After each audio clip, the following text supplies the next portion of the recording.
නැති අවකාශය. සංගීතයේ ඉසියුම් සියුම් ඉසව් සොයා යමු. අන්ටයිටල්ඩ ඉමක් නැති අවකාශය.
සංගීතයේ විවිධ ඉසව් කරා ඔබව රැගෙන යන නියමුවන් දෙදෙනෙක් සමග අන්ටයිටල්ඩ ඉමක් නැති අවකාශයෙන් නදීකලා දෙපලක් නාදික ගුරුගේ නාදික ජයවර්ධන සමග ආයුබෝවන් දෙන්නටම. ආයුබෝවන් සහෝදරි. ආයුබෝවන්. කොහොමද ජීවිතේ? නදීක. හොඳයි. කෙටි උත්තරයක් දෙනවා නම් දිග උත්තරයක් දෙනවා නම් මේ දවස්වල වැඩ තියෙනවද?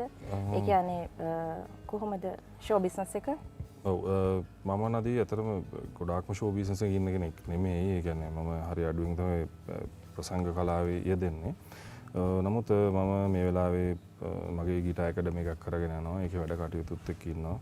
ඒ වගේම හැමදාම වගේ අලුත් සින්දු කරනවා කියන සිහිනය දකිමින් මේ කතාව කියමින් ඉන්නවා. හදපු ගීත කීපෙකුත් තියෙනවා. නමුත් ඒවත් යථාර්ථයක් කරගන්න බලාපොරොත්තු වෙනවා මේ කාලය ඇතුළත. ලොකු දෙයක් පිළිගන්න එක. නේද නදී? ඔව් නදීක කිව්වා. නදීක කිව්ව කතාව මටත් වළංගුතාවයක් තියෙන එකක් තමයි හැමදාම පාරම් බාමින් ඉන්නවා. කොන්සර්ට් එකක් කරන බවට පාරම් බානවා. ඒක අවුරුදු 4ක් තිස්සේ දැන් කියන මගේ චිත්‍රපට සංගීතය අදාළ එකක්. නමුත් මේ අවුරුද්ද එක හැබෑවක් බවට පත් වෙමින් තිබෙනවා. සහ නදීක වගේම අලුත් ගීත හදන උත්සාහයක ඉන්නවා. අවුරුදු 17කට පස්සේ මම ලියන්න උත්සාහ කරපු ගීතයක් මම මෑතකදී ලියලා ඉවර කළා. අවුරුදු 17කට අවුරුදු 20ක් විතර වෙනවා. ඒ ගීතය ලියන්න සෑහෙන කාලයක් ගත්තා. උත්සාහ කළා කියන්නේ මොකක්ද කළේ? ඒ භාෂා ලෝකය ඇතුළේ අමාරු දේවල් තියෙනවා. ඔබ දන්න ඔබේ මාධ්‍ය භාෂාව නිසා. ගීත ලිවීම පහසු කාර්යයක් නෙවෙයි. ගීත ලියනවා අපි. නමුත් මෑතකදී මම ගීත ලිව්වේ නෑ. ඇත්තටම රෝමියෝ බැඳලා සර්බලධාරී උත්තානය මිටියාවතේ ගීත වැනි ගීතවලට පස්සේ මම ගීත ලිව්වේ නෑ.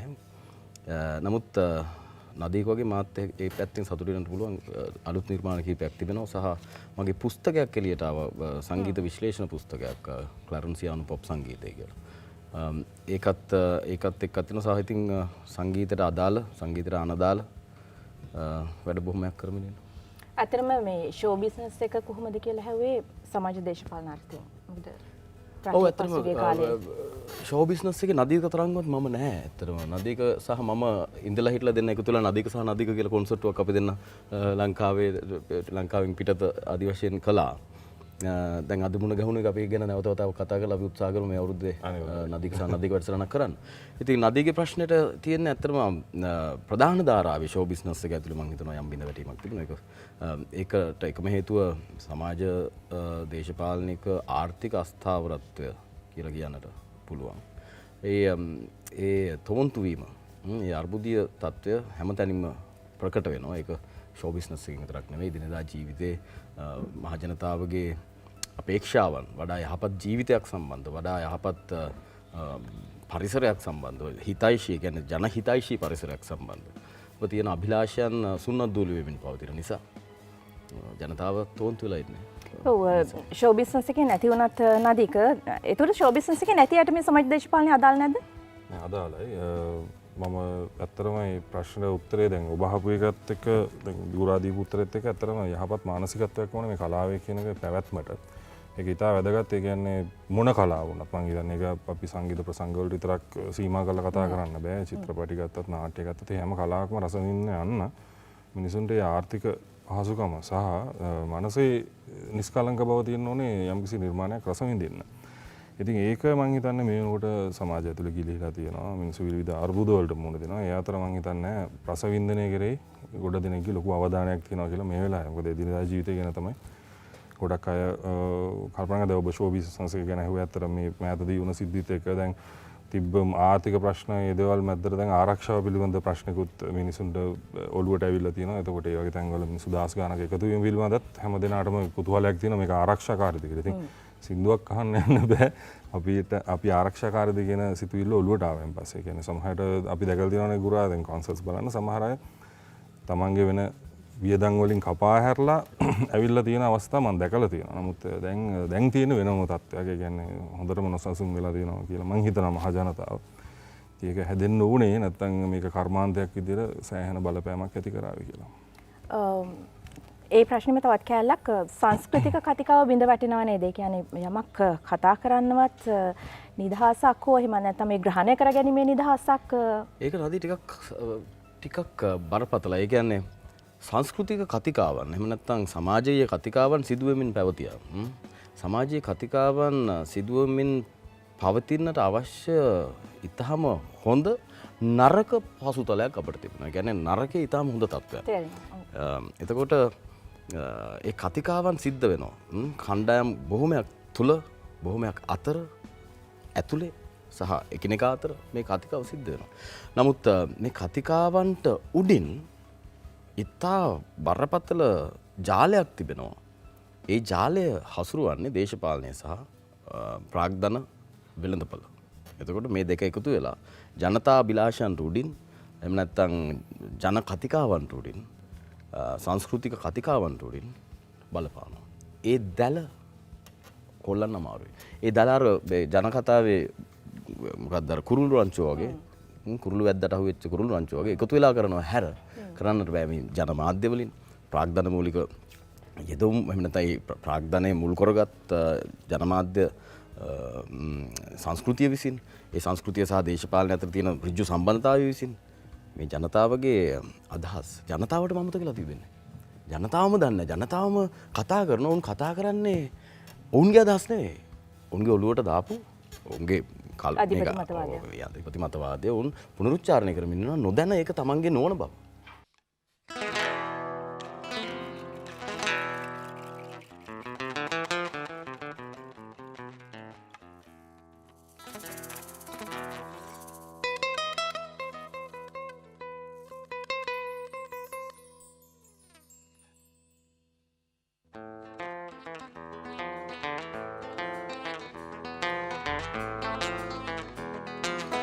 සඳකත් පිනිදිය කඩා හැලෙනවා දැවමුවා කුළු නොහිස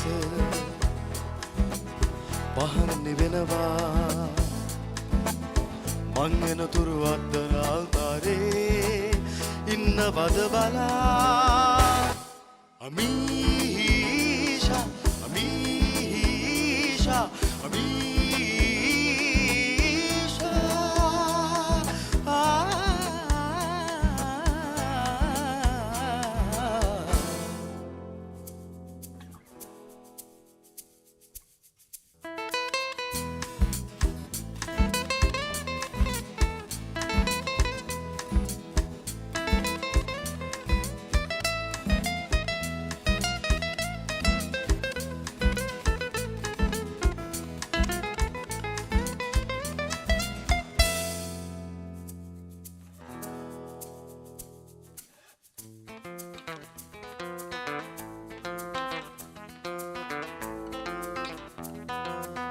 රුබියා කතරේ පාසලකුණු නොතියා නයිල් නිම්නයේ සුළඟටවත් නොකියා නුබියා කතරේ පාසලකුණු නොතියා නයිල් නිම්නයේ සුළඟටවත් නොකියා මං එනතුරු අත්තරාල්තරේ ඉන්නවද බලා Amisha, Amisha, Amisha.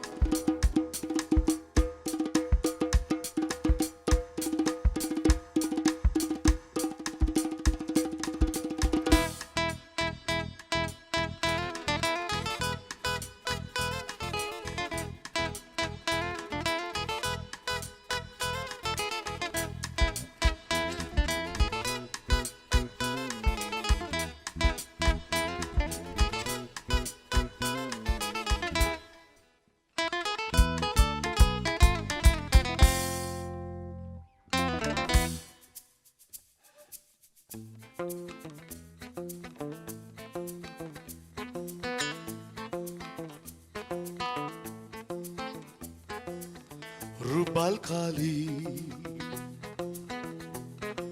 කන්දෙන් පාර අසා සුව සයුරේ රළ රැලිති මකා රුබල් කාලී කන්දෙන් පාර අසා සුව සයුරේ රළ රැලිති මකා මං එනතුරු අත්තරාල්තරේ ඉන්නවද බලා අමීෂා අමීෂා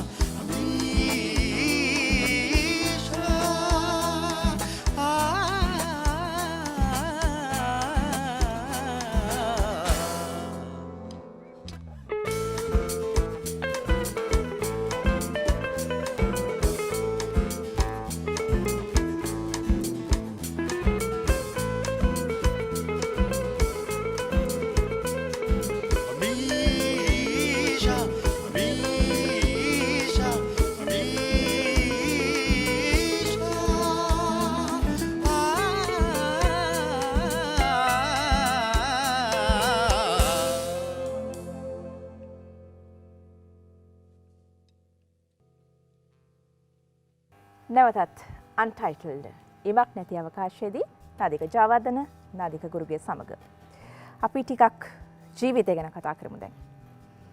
නාදිකට නාදික හම්බ වෙන්නේ කොහෙදද? කවුද මොන නාදිකද උත්තර දෙන්නේ? නාදික.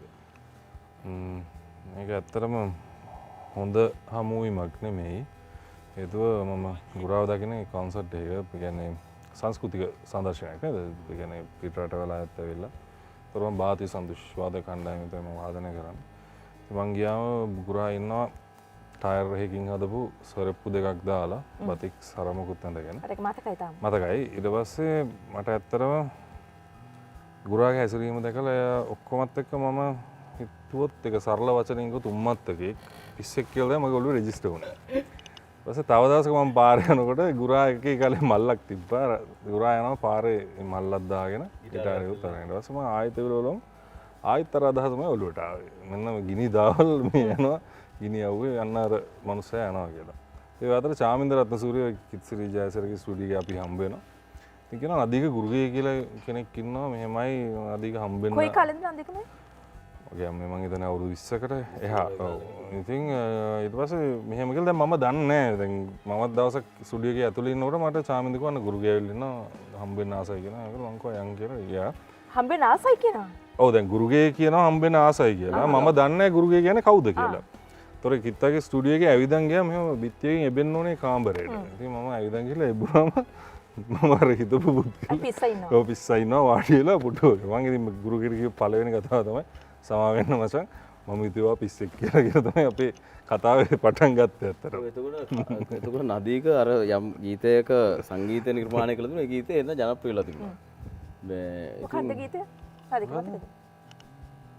අර ගීතය මර මිත්‍රෙක්ට නිර්මාණය කළ ගීතය. ආව් එතකොට මගේ මිත්‍රයෙක් හිටියා ඒ කියන්නේ මාත් එකට බෑන් ගහපු චමින්ද වෙල්ලප්පුලි කියලා. ඔව් ඉතින් ඒ ගීතය එන්න ජනප්‍රිය වෙලා තිබුණා.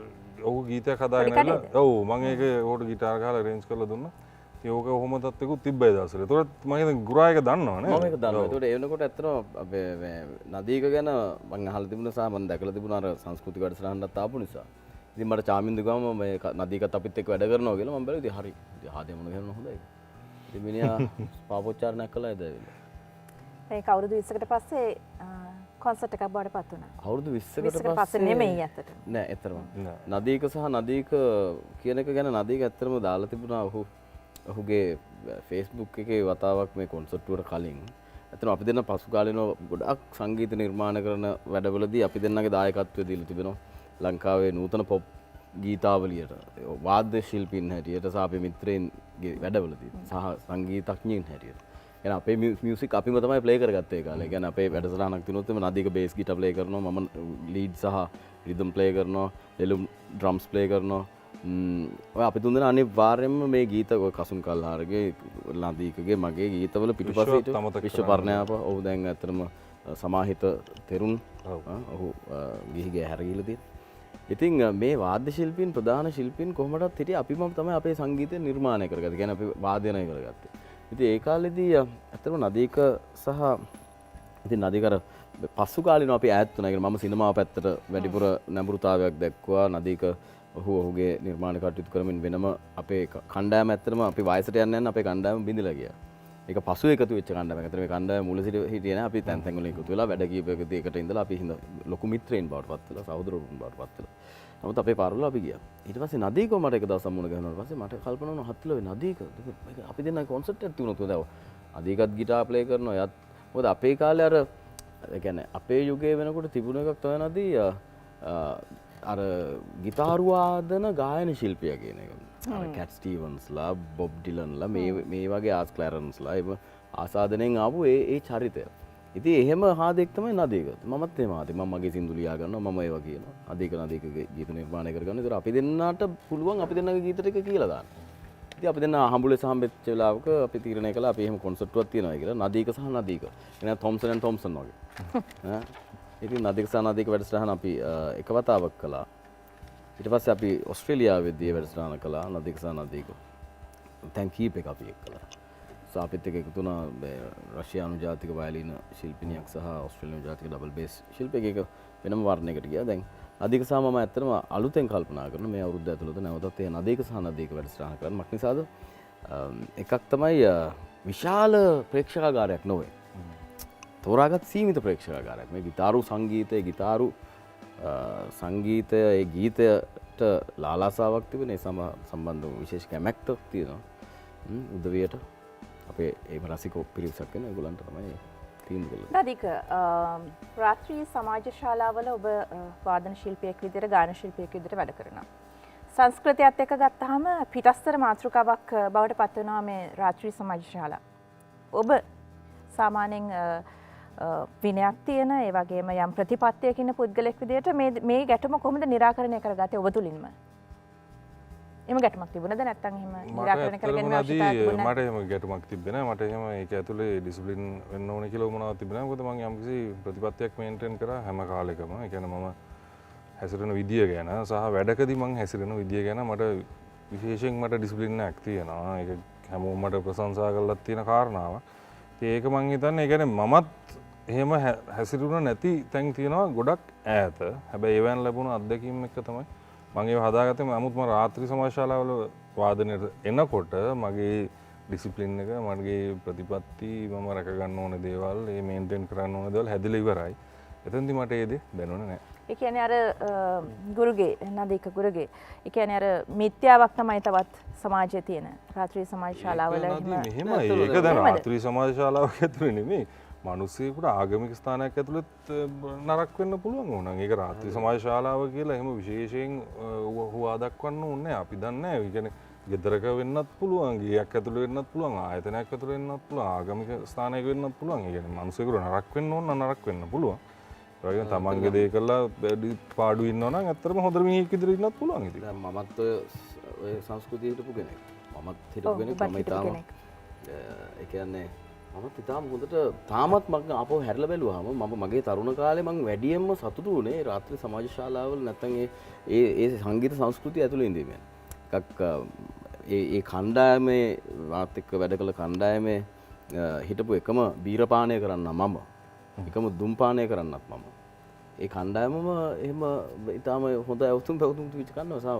මමත් ඒ කියන්නේ ඒක තුල ඉතාම හොඳ රසවින්දනයක් ලබා ගත්තා. අපි ඒ කියන්නේ ඒ සජීවී වාදනයකට සජීවී ප්‍රේක්ෂකාගාරයක් නිදහසේ එකතු වෙනවා කියලා කියන්නේ වෙන සංස්කෘතියක්. ඒක ඉතාම සිත් ගන්නාසුළු සංස්කෘතියක්. ඒක කොන්සර්ට් එකකින් අපිට ලබන්න බෑ. ඔව් ඔබ කියන කාරණාව හරි. ඒ කියන්නේ ඒක ඇතුලේ ඉන්න රසිකයෝ හරි සජීවී. ඒ කියන්නේ උන් විඳිනවා, ඒ වෙලෙම ප්‍රතිචාර දක්වනවා. එතකොට ඒක ඉදිරිපත් කරන පුද්ගලයාට හරිම සතුටක්, මාර වින්දනයක් තියෙන තැනක්. කොන්සර්ට් එකකදී වගේ අර අවකාශයක් නැහැ. මේ මැද හිස් තැනක් නැහැ. වේදිකාව සහ ප්‍රේක්ෂකාගාරය අතර ලොකු තාප්පයක් නැහැ. වේදිකාව ඒ සියලුම ඒ කියන්නේ ඒ රසවින්දින්නන් සහ ඉදිරිපත් කරන්නන් සියල්ල එක තලයක ඉන්නේ. හොඳයි, එවැනි සජීවී සංගීත අත්දැකීමක් විඳින්න දැන් අපිට අවස්ථාව තියෙනවා.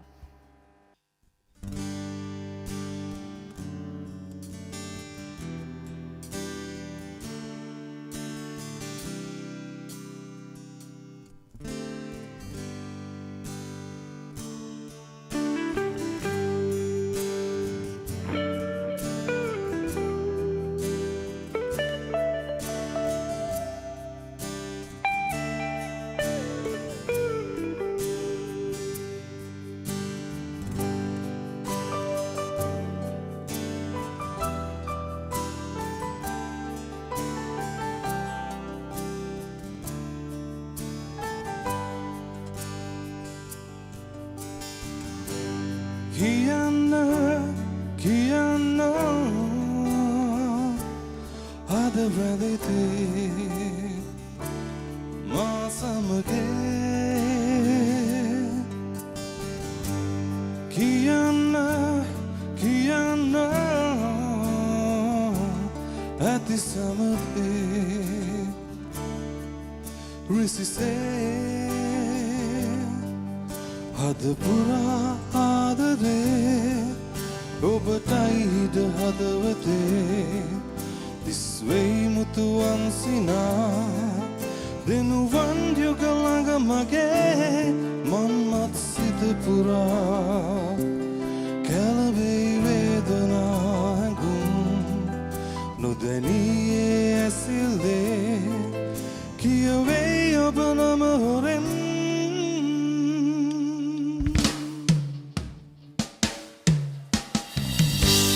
කියන්න අද වැදිතේ මා සමගේ කියන්න ඇති සමදේ රුසිසේ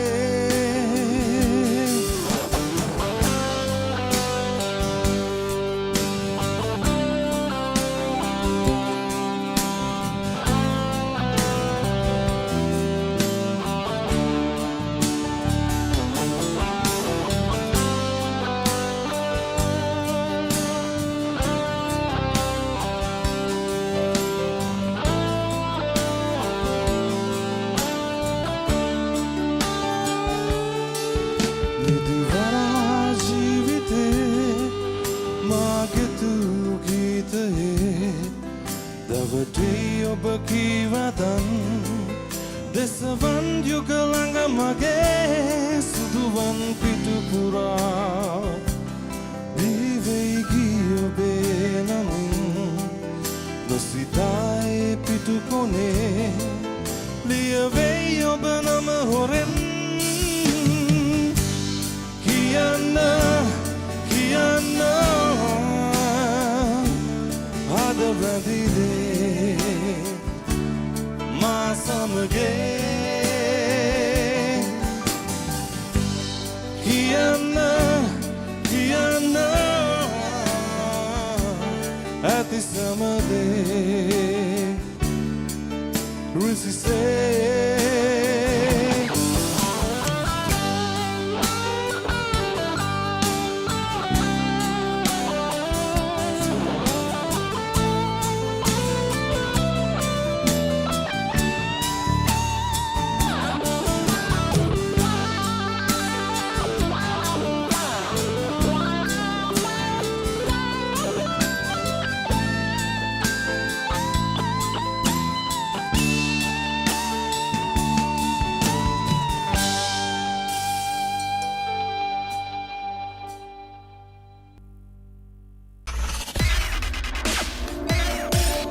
Untitled ඉමක් නැති අවකාශය.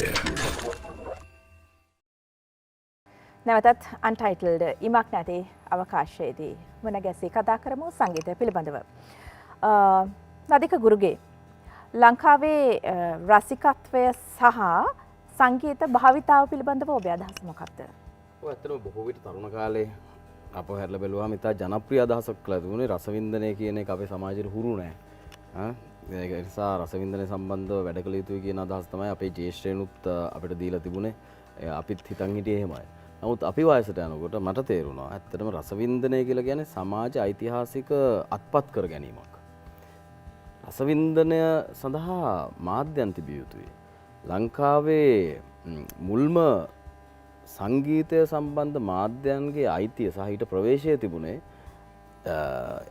රදල පැලැන්තියට. එහෙම නැත්නම් එලිට් එකට. කලින් උතම මේ ගැන කතා වුණා. එතකොට සාමාන්‍ය ජනතාවගේ කන් සුසර වෙන්න මාධ්‍යයක් තිබුණේ නැහැ. එතකොට ග්‍රැමෆෝන් එකක් ගෙදරට ගන්න සල්ලි තියෙන ගෙදරට තමයි මේ සංගීතයේ ලෝකෙ තිබිච්ච සංගීතය ලංකාවේ එතකොට තිබුණේ නැහැ. විශේෂයෙන්ම නූර්ති ගී වගේ පස්සේ ලංකාවේ දේවල් තැටිගත කරන්න පටන් ගත්තා.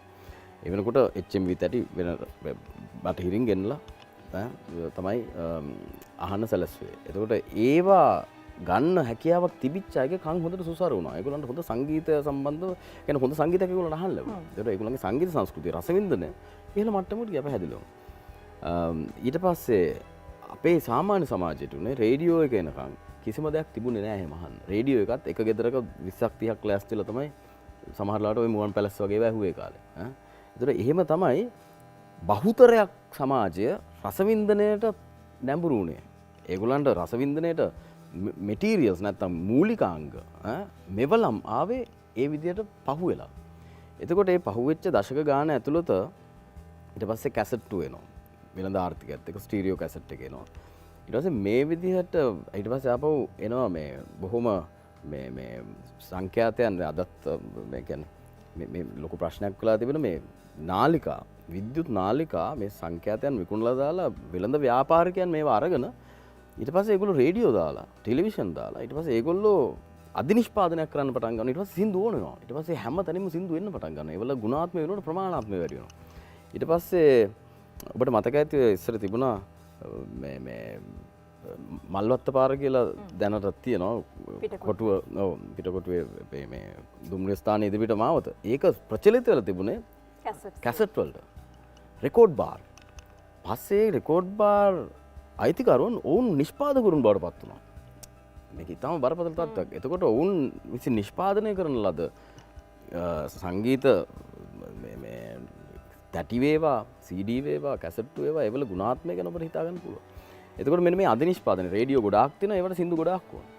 එතකොට ඒක නිතරම ඉන්න පටන් ගත්තා. උන් ගායකයෝ පාව මිලදී ගන්න තැනකට ආවා. ඉතින් වැඩේ උනේ නැවතත් අර සාමාන්‍ය ජනතාවට ගීත ඇහෙන්න පටන් ගත්තේ රේඩියෝ එකෙන්. එතකොට රසවින්දනයට තියෙන අවස්ථා ටික ගුණාත්මක දෑ රසවින්දනයට තිබිච්ච අවස්ථා ටික නැති වෙලා ගියා.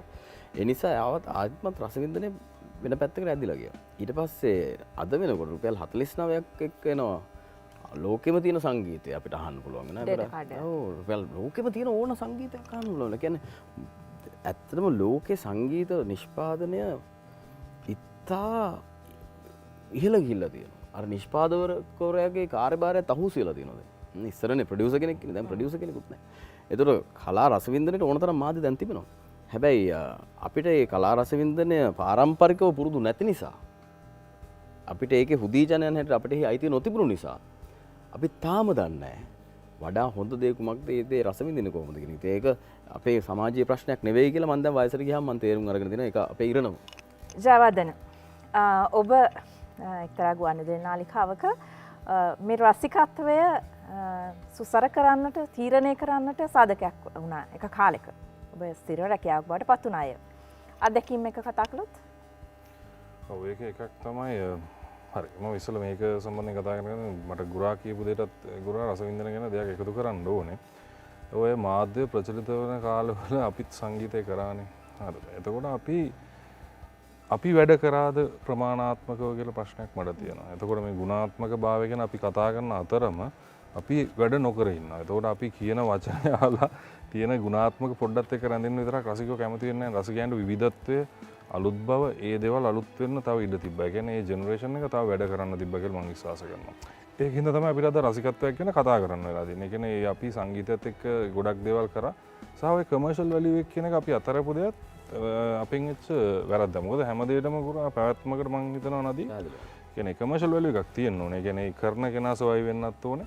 ඒ වෙළඳාමක් වෙන්න ඕනේ ඇත්තට. මේ කියන්නේ ලංකාවේ ප්‍රධාන ප්‍රශ්නේ ඉන්ඩස්ට්‍රි එකක් නැති එක. ඒ කියන්නේ අපි කියනවා දැන් සිනමා කර්මාන්තය, සංගීත කර්මාන්තය කියලා මේ ඉන්ඩස්ට්‍රි එකක් හැදෙන්න ඕනේ. ඒතකොට මේ ගුණාත්මක දේවල් හැදෙන එක, ඒවෙන් යැපෙන අය, ඒ කියන්නේ අපි ඒවෙන් යැපුණා නම් අපි සමාජයට තව ගොඩාක් වැඩ කරන්න තිබ්බා. තේරුණා? අපි පසු කාලෙක අපේ මාර්ග වෙනස් කළා. අපි ගුරුවරු බවට පත් වෙනවා. සිනමා කර්මාන්තය මියුසික් කරන්න යනවා. දැන් ඔබේ ගීත නිර්මාණය කරන එක නවත්තලා වෙන දේවල් වලට යනවා. ඒතකොට අපි රසිකත්වයට චෝදනා කළා හෝ ගුණාත්මක බවින් අඩු දේවල් වැඩි වෙලා තියෙනවා කියලා අපිට චෝදනා කරන්න බෑ. මොකද අපිත් ප්‍රමාණාත්මකව ඒකට සහභාගී වෙලා නැහැ. ඒ චෝදනා කොටස්කරුවන් බවට පත් වෙනවා. අනිවාර්යයෙන්ම. ඉතින් මම හිතනවා දැන් ඉස්සර මම හිතපු විදිහ වෙනස් ඇත්තටම. නමුත් දැන් මම හිතනවා ඒ කියන්නේ හොඳයි කියලා ගුණාත්මක දේවල් කරනවා කියන પરම්පරාව තව දේවල් කරා නම් හරි කියලා. ඒතකොට අපි දැන් සමහර දැන් තව දෙයක් තමයි දැන් අපි කල්පනා කරන්න ඕනේ දැන් ඉන්දියාවේ කොලොනියල් කසින්ස්ලා හරිහරන් කියන ක්ලාසිකල් සිංගර් ලෙස්ලි ලොවිස් කියන පොප් සිංගර් එක්ක එකතු වෙලා ඇල්බම් එකක් කරන්න ඕනේ කියලා කල්පනා කරේ 90 ගණන් වල.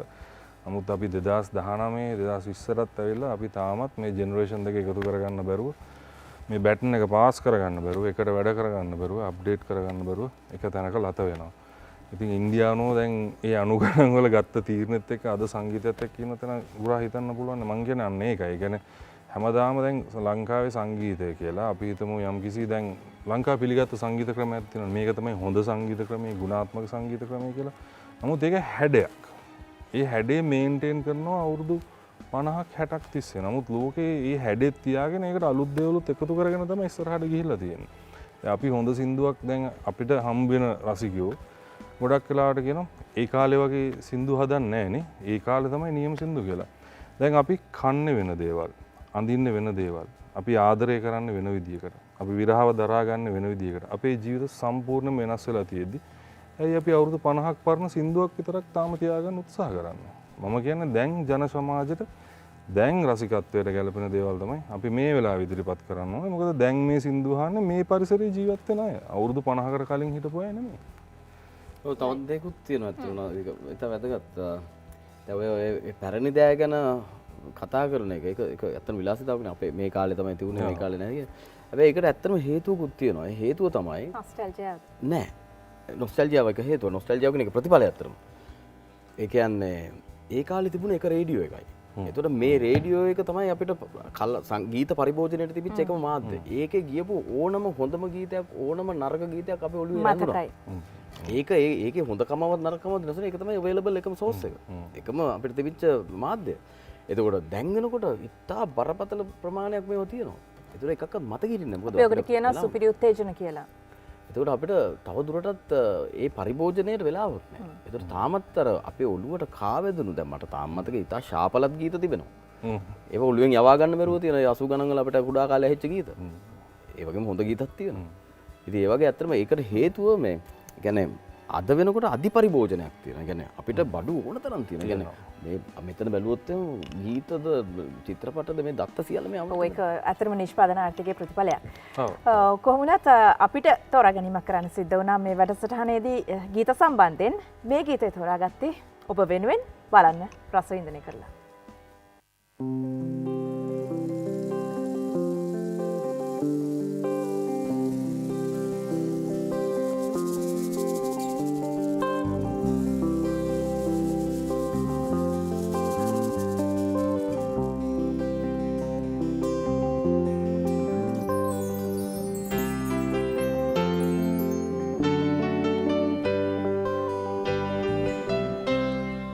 කෝකිල යන්නේ කෝකිල නාදේ කෝකිල යන්නේ කෝකිල නාදේ හීන හනින් හීන වගේ නැගී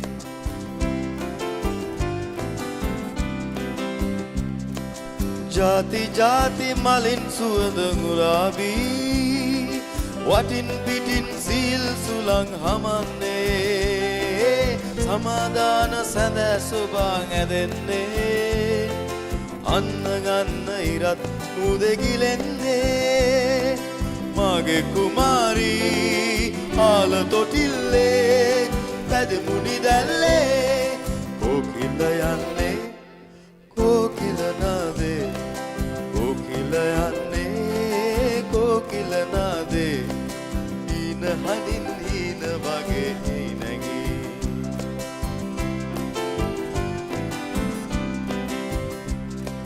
සුදෝ සුදෝ අන්න සඳත් දෙවෙන්නේ සාදු සාදු ඔබේ දෙසයි බලන්නේ එපා එපා සඳේ නිකන් තැවෙන්නේ ඇයිද මාගේ සුදා මට යාදරේ අන්න දෙව්ලියෝ අපේ පෙම්බලා ගීත ගයන්නෝ කෝකිල යන්නේ කෝකිල නාදේ කෝකිල යන්නේ කෝකිල නාදේ හීන හනින් හීන වගේ නැගී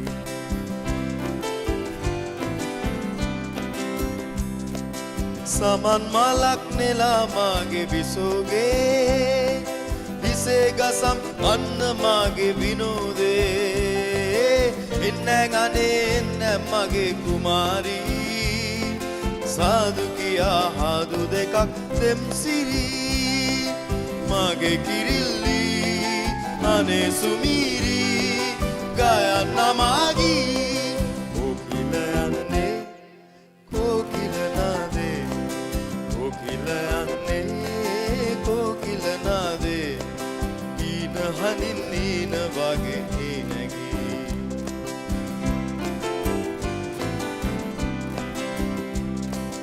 ඕම ඇතත් සුදු මැණික් සාගරේ ඔබයි මගේ මැණික මගේ ආදරේ ඉතින් එපා සැකක් මගේ සුන්දරී මෙලෝ එලෝ ඔබයි මගේ පෙම්බරී මගේ අශෝකා මගේ විසාකා මගේ මල්ලිකා කෝකිල යන්නේ කෝකිල නාදේ කෝකිල යන්නේ කෝකිල නාදේ හීන හනින් හීන වගේ නැගී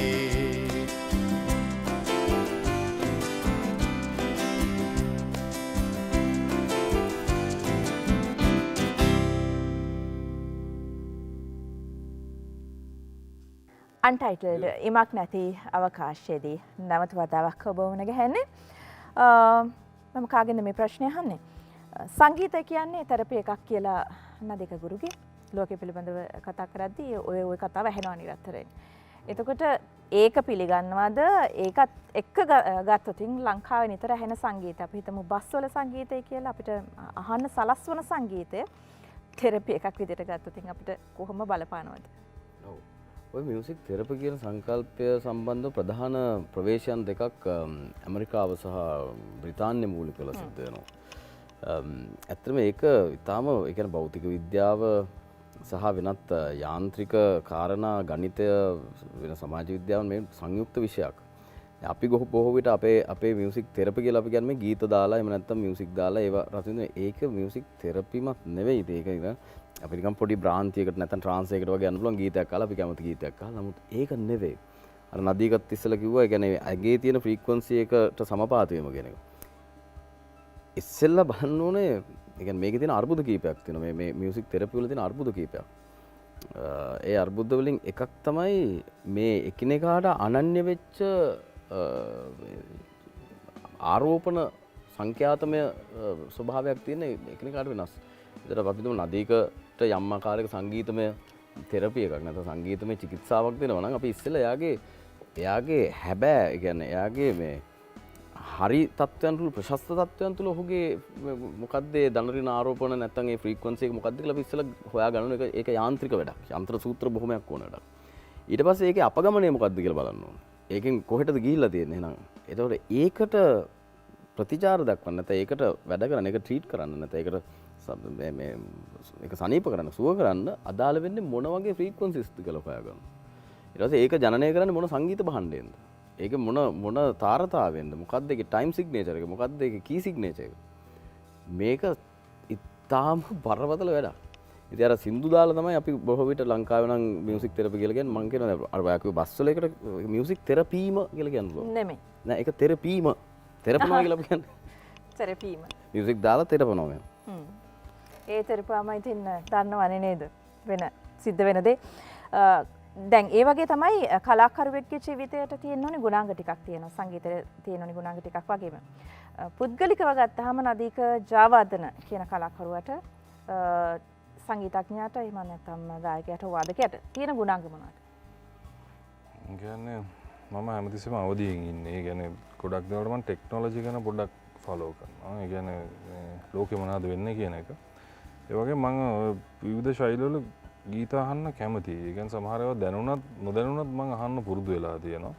මොකද නදී අපි මොන හරි ක්‍රියේට් කරන්න ගියාම ඒ අපි තුල එකතු වෙලා තියෙන දත්ත ටික තමයි හරි වැදගත්. ආයෙත් මොන හරි ප්‍රොසෙස් කරලා එළියට ගන්න. ඉතින් නිර්මාණයක් විදිහට. ඉතින් මම දකින හොඳම ගුණාංගය තමයි සංගීත භාවිතාව. හැමතිස්සෙම මේ සංගීතයත් එක්ක ජීවත් වෙනවා කියන එක. සහ ඉතින් අනිත් එක තමයි නිර්මාණකදී තමන් අවංක වෙන්න ඕනේ තමන්ගේ නිර්මාණයට. දැන් තමන් රසිකයා වෙන්නත් ඕනේ. දැන් ඔය ගොඩක් ඔය කියන ප්‍රශ්න වල ගොඩාක් මූලික හේතුවක් තමයි දැන් පළවෙනියම සින්දු හදන්න වාඩි වෙන්නේ කමර්ෂල් වැලියු එකක් ගැන හිතලා. හැබැයි එහෙම නිර්මාණත් ලෝකේ තියෙනවා. දැන් අපි ගත්තොත් ඩාන්ස් මියුසික් වගේ ගත්තොත් ඒ වගේ දේවල් තියෙනවා. නමුත් සමහරලාට නිර්මාණයක් හොඳ හෝ නරක හෝ මොකක් වුණත් ඉස්සෙල්ලාම කල්පනා කරන්න සෙලිං පොයින්ට් එක ගැන. නිර්මාණය ගැන නෙමෙයි. ඉතින් මම විශ්වාස කරනවා ඒ කියන්නේ මම තමයි මගේ ගීතවල පළවෙනි රසිකයා වෙන්න ඕනේ කියලා. ඉතින් මම කියලා තියෙන හැම සින්දුවකම රසිකයා මම. ඉතින් ඒක තමයි මම ඇත්තට විශ්වාස කරන ගුණාංගය මගේ ජීවිතය තුළ. නදික ගුරුගේ ශිල්පියා සහ කලාකරුවා අතර වෙනස ඔබ දකින්නේ කොහොමද? කලාව කියලා කියන්නේ ඇත්තටම කලාව කියලා කියන්නේ කල්පිතයක් නෙවෙයි. කලාව කියලා කියන්නේ බාහිර ලෝකයේ යම් ආකාරයක ඒ බාහිර ලෝකයේ තියෙන යම් දේවල් බොහොමයක් ඒක විශ්ලේෂණය කරලා ඒක නදීක වගේ ප්‍රොසෙස් කරලා මේක ඇතුලෙන් තමන්ගේ මාධ්‍යයෙන් එළියට දැම්ම වෙන දෙයක් බවට සංශ්ලේෂණය කරලා. එතකොට ඒකේ යථාර්ථයත් එළියේ තියෙන යථාවත් තිබෙනවා. බාහිර ලෝකේ නැත්නම් අභ්‍යන්තර ලෝකේ තියෙන යථාර්ථයත් ඒක දෙනවා. හැබැයි ඒකම නෙවෙයි. එතනින් ඔබට කියපු යම් ආකාරයක යථාර්ථයෙන් ඔබට තියෙන දෙයක්. එතකොට එහෙම කරන කෙනා තමයි කලාකාරයා. ශිල්පියාට ඒ ප්‍රොසෙස් එක නැහැ. ශිල්පියා කියලා කියන්නේ ඒ ප්‍රොසෙස් එකේ එක කොටසක්. දැන් අපි හිතමු සංගීතයක් නිෂ්පාදනය වෙන අනුපිළිවෙල ගත්තොත් එහෙම පළවෙනි එක තමයි ඉන්ස්පිරේෂන් නැත්නම් ආරම්භණය. නදීකට හිතෙන්න ඕන මෙන්න මේක දැනෙනවා. එතකොට පළවෙනි එක තමයි ඔයාගේ මොටිව් එක හොයාගන්නවා. ඒ කියන්නේ පළවෙනි ස්වර පද්ධතිය. මේකේ මූලික ආකෘතිය. ඔයා ලියනවා. හරි මොකක් හරි කරනවා. දන්නවා මේක තමයි මේකේ කෝඩ් එක. ඔයා හොයාගන්න. ඊට පස්සේ ඒක ඔයා ලියනවා. නැත්නම් වෙන ක්‍රමයකට sannivedana කරනවා. ඊට පස්සේ ඔයාගේ ශිල්පීන්ට දෙනවා.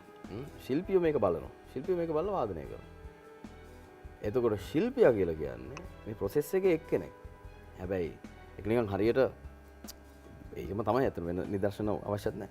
එතකොට කලාකාරයා කියලා කියන්නේ ඇත්තටම මේ එයාට ශිල්පියෙක් වෙන්නත් පුළුවන්. හොඳ ආකිටෙක් කෙනෙක්ට වඩු බාස් වෙන්නත් පුළුවන්. හොඳ ආකිටෙක් කෙනෙක්ට එයා ඒ ශිල්පය දන්නවා. එයාට මයිසන් බාස් වෙන්නත් පුළුවන්.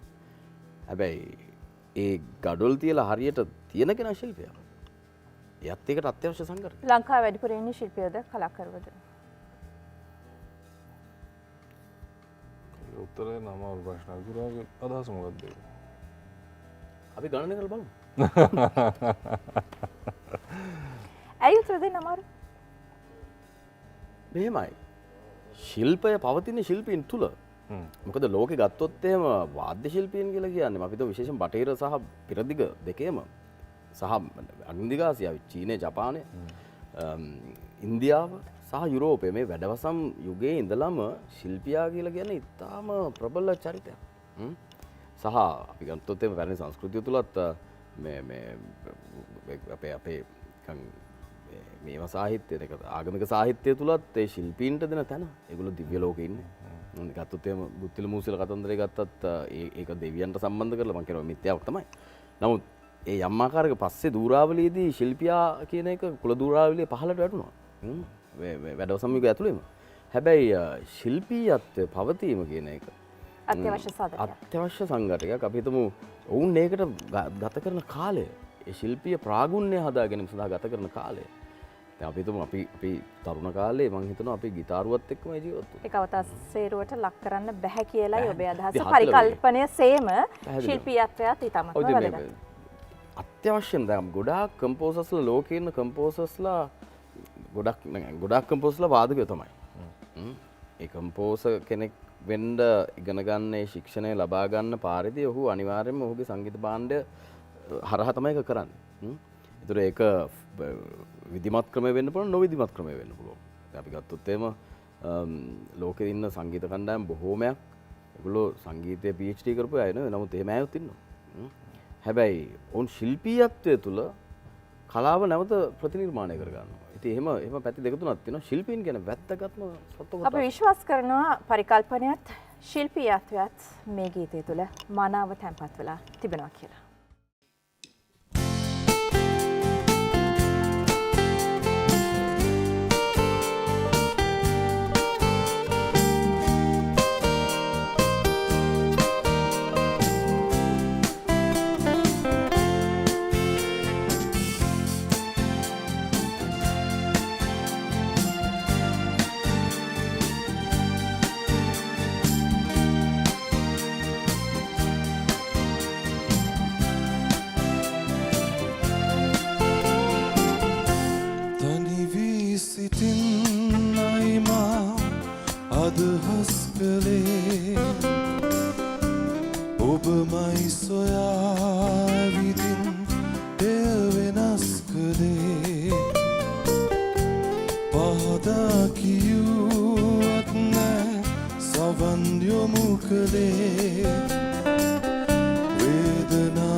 කටුවැනි ඒ කටු අපේ දෙහදේ ගැඹුරේ ඇනි ගලන දුක් වේදනා රුධිරය වැනි තනි වී සිටින් අයිමා අදහස් කළේ ඔබමයි සොයා ඇවිදින් එය වෙනස් කළේ පහදා කිව්වත් නෑ සවන් යොමු කළේ වේදනා පිරීලොවක් ඔබයි බිහි කළේ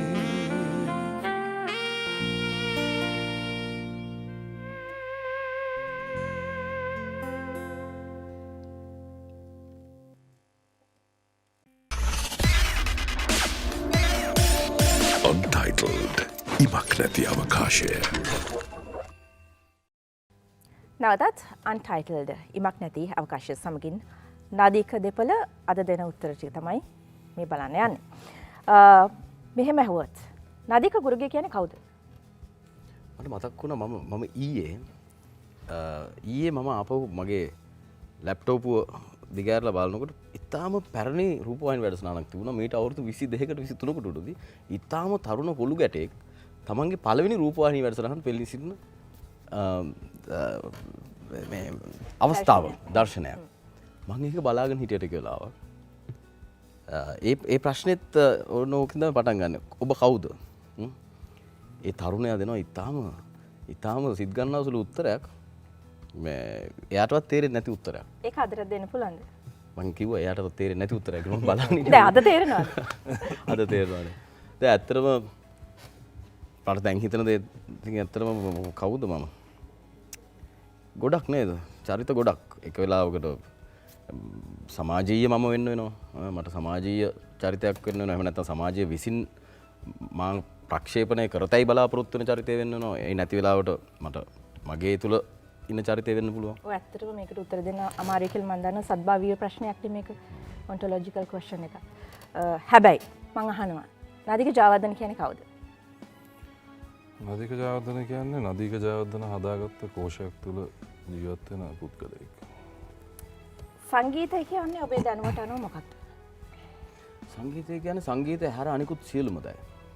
ඒක තාම තනි වචනෙන් කිව්වොත් එහෙමයි. ඒ කියන්නේ තනි වාක්‍යයකින් කිව්වොත් සංගීතය කියන්නේ ඊටාම වැදගත් සමාජීය මානවීය සොයා ගැනීමක්. සංගීතය තමයි මේ අපි කතා කරන භාෂාවෙත් මුල්ම පටන් ගැනීම. මේ වාචික සංනිවේදන නැත්තම් අන්තර්පුද්ගල සංනිවේදන එකිනෙකාට අදහස් වමාරු කර ගැනීම පළවෙනිම මාධ්‍ය තමයි සංගීතය. යම් හඬ ඕගනයිස් කරනවා. පැහැදිලිවම ඒ හඬේ තියෙන තාරතාවන්ට අනුව යම් අදහසක් කියන්න උත්සාහ කරනවා. ඒකෙන් තමයි අපේ මේ ඔළුවේ තියෙන මේ සංඥා කේත කලාපයන් වර්ධනය වුනේ. ඊට පස්සේ තමයි අපි භාෂාවක් කරා ගියේ. සංගීතය කියලා කියන්නේ එහෙම දෙවියන් දීපු දෙයක් නෙවෙයි. ඒක මානවයාගේ විද්‍යාත්මකම අත්පත් කර ගැනීම. ඒ නිසා ඒ සම්බන්ධයෙන් ඒ පුරාතන මානවයින්ට නියන්ඩර්තාලෙන්සිස්ට ගරු කළ යුතුයි. අඩිපිතෙකුස්ට ගරු කළ යුතුයි. එයාට ඉතින් අපි එකිනෙකාට ගරු කළ ගත යුතුයි. අනිවාර්යයෙන්. ඉතින් පූර්වජයන්ට පැහැදිලිවම. ඒ නිසා සංගීතය කියන්නේ සංගීතය හැර අනිකුත් සියලුම දේ. ඉතින් අපේ ස්වරවලින් ඇහෙනවා නම් මේ සංගීතයට හැර අනිකුත් සියලු දේ අපේ ස්වරවල තියෙනවා නම් සාර්ථකයි. ඊහඬ තව පවා. ගුරුගෙන් අහන ඕන ප්‍රශ්නය මම ජයවර්ධනගෙන් අහනවා. විකල්ප සංගීතය කියන්නේ මොකක්ද එතකොට? විකල්ප සංගීතය එක හොඳ ප්‍රශ්නයක්. විකල්ප සංගීතය කියන එකත් දැන් මෑත කාලේ නදී අපි ලංකාවේදී මේ ගැන කතා වෙන්න පටන් මෑත කාලේ මේ ලංකාවේ මෑත කාලේ තමයි ඒක එලිපිට කතා වෙන්න පටන් ගන්නේ. විකල්ප සංගීතයත් යම්කිසි අදහසක් නේ නදී. ඒ කියන්නේ මේ සියලුම සංගීතයන් යම්කිසි අදහසක් පළ කිරීම සඳහා යොදා ගන්න මාධ්‍යයක් නේ.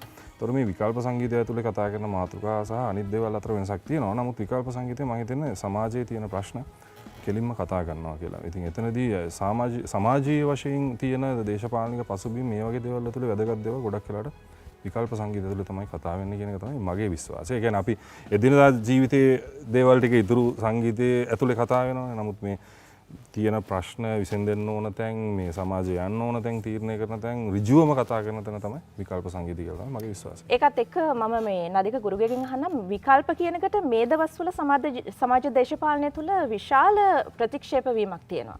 ඒ කියන්නේ මේක සමාජ දේශපාලනය විසින්ම නිර්මාණය කරපු එකක් මේ ප්‍රතික්ෂේප කිරීම.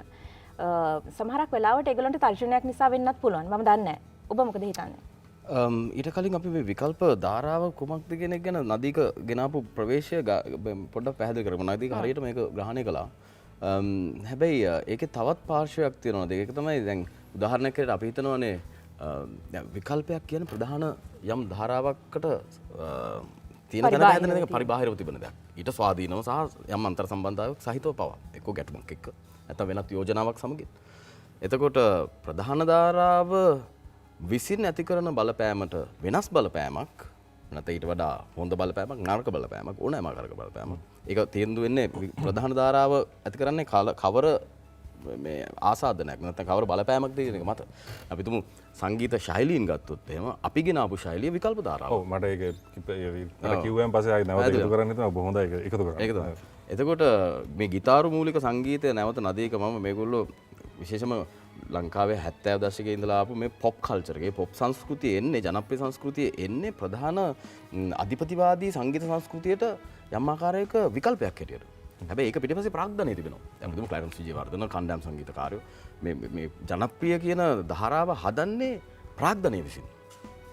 ඒ කියන්නේ මුදුම ක්ලැරන්ස් විජේවර්ධන කෙනෙක් නැත්නම් නිවිල් ෆර්නෑන්ඩෝ කෙනෙක් මේ ප්‍රාදුභූත වෙන්නේ නැහැ.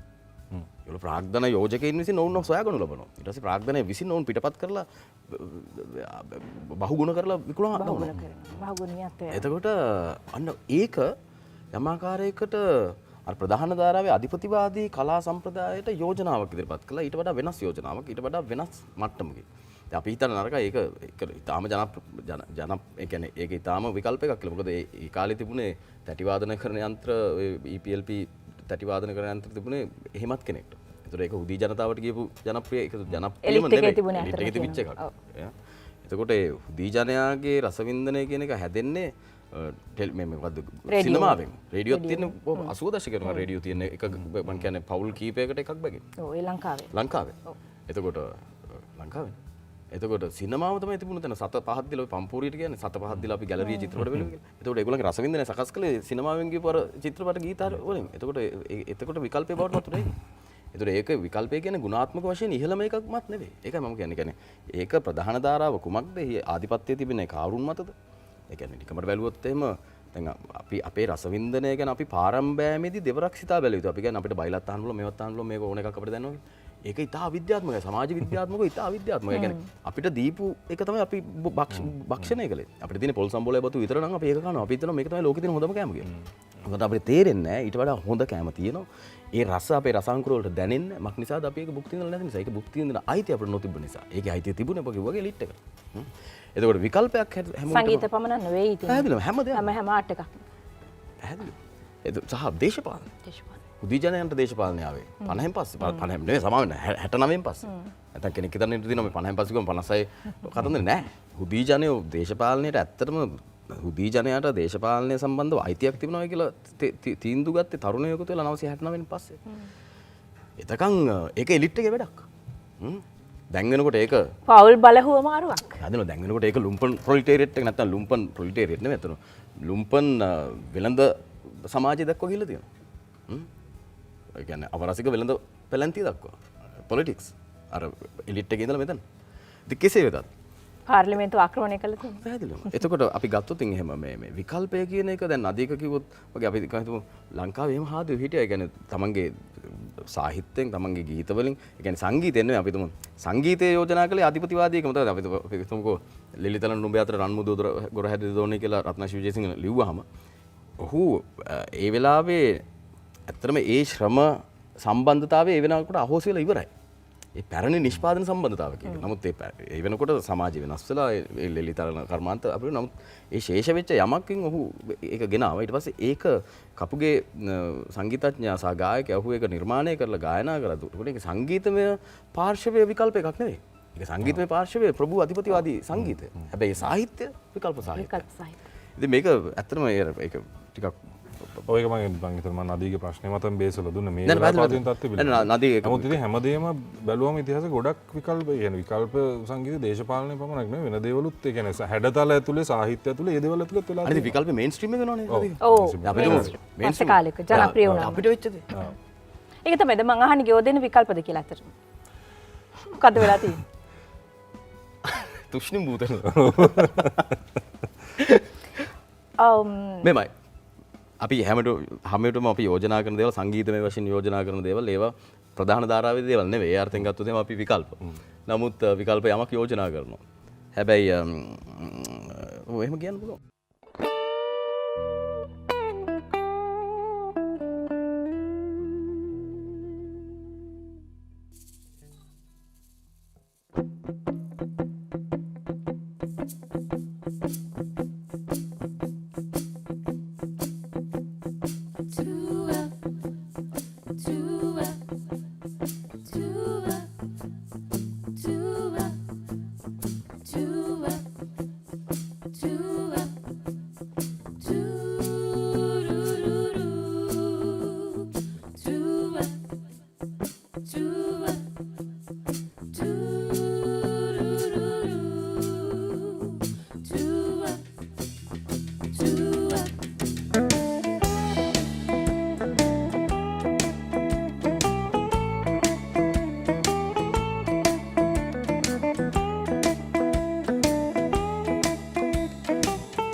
ලුහුබඳින්දමා ලුහුබඳින්ද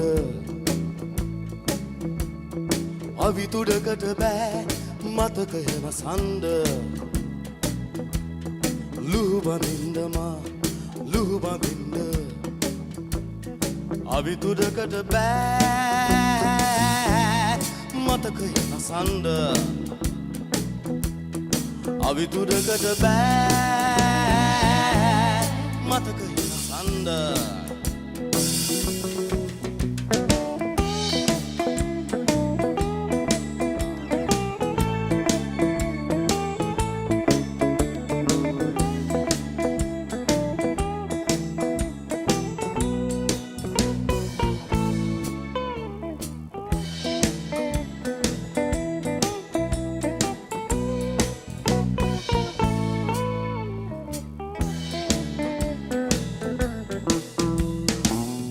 රාත්‍රියට ඇහැ තියන්න හඳට ඕන නැහැ කියන්න ඔබට ඕනේ අඳුරම නම් එයි ඔබට ඕනේ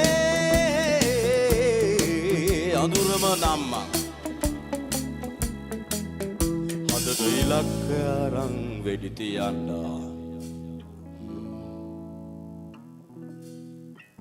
අඳුර එක්ක වෙන්ඩා අඳුර එක්ක හිනා වෙන්ඩා